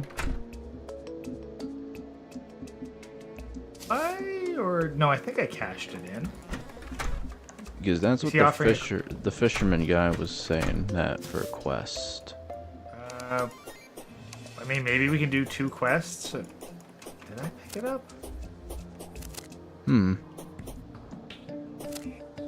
Or did I just not fish for it because I got distracted? I probably didn't fish for it. Yeah, I better get that before day changes. And it's caught in the surface, so I can just like go onto any lake up here. Yeah, no, we've got a dedicated fishing spot right here. Oh, perfect. There's certain like depth and surface surface distance requirements, but I see.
You wanna be an Air Force Ranger.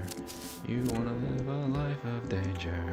You don't wanna get raped by a stranger.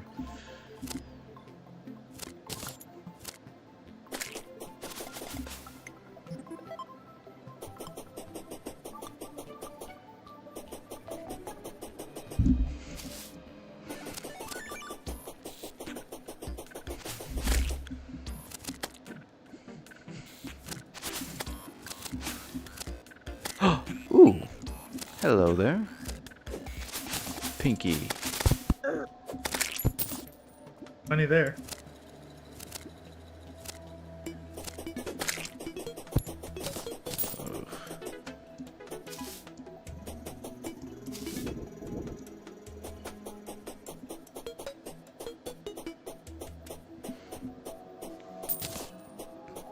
God, every single fucking time I get close to the house, my frame rate just slows down a bajillion times.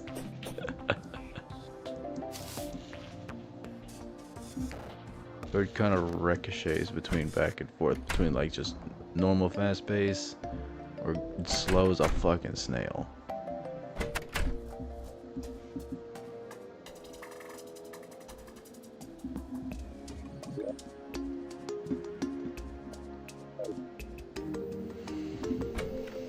Caught dynamite fish by now.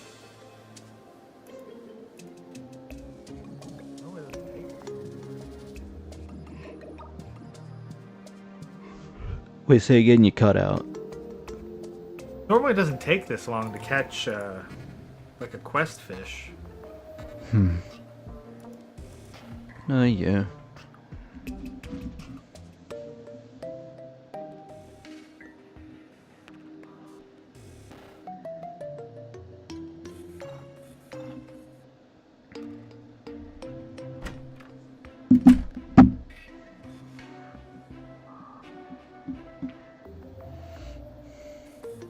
Let's see.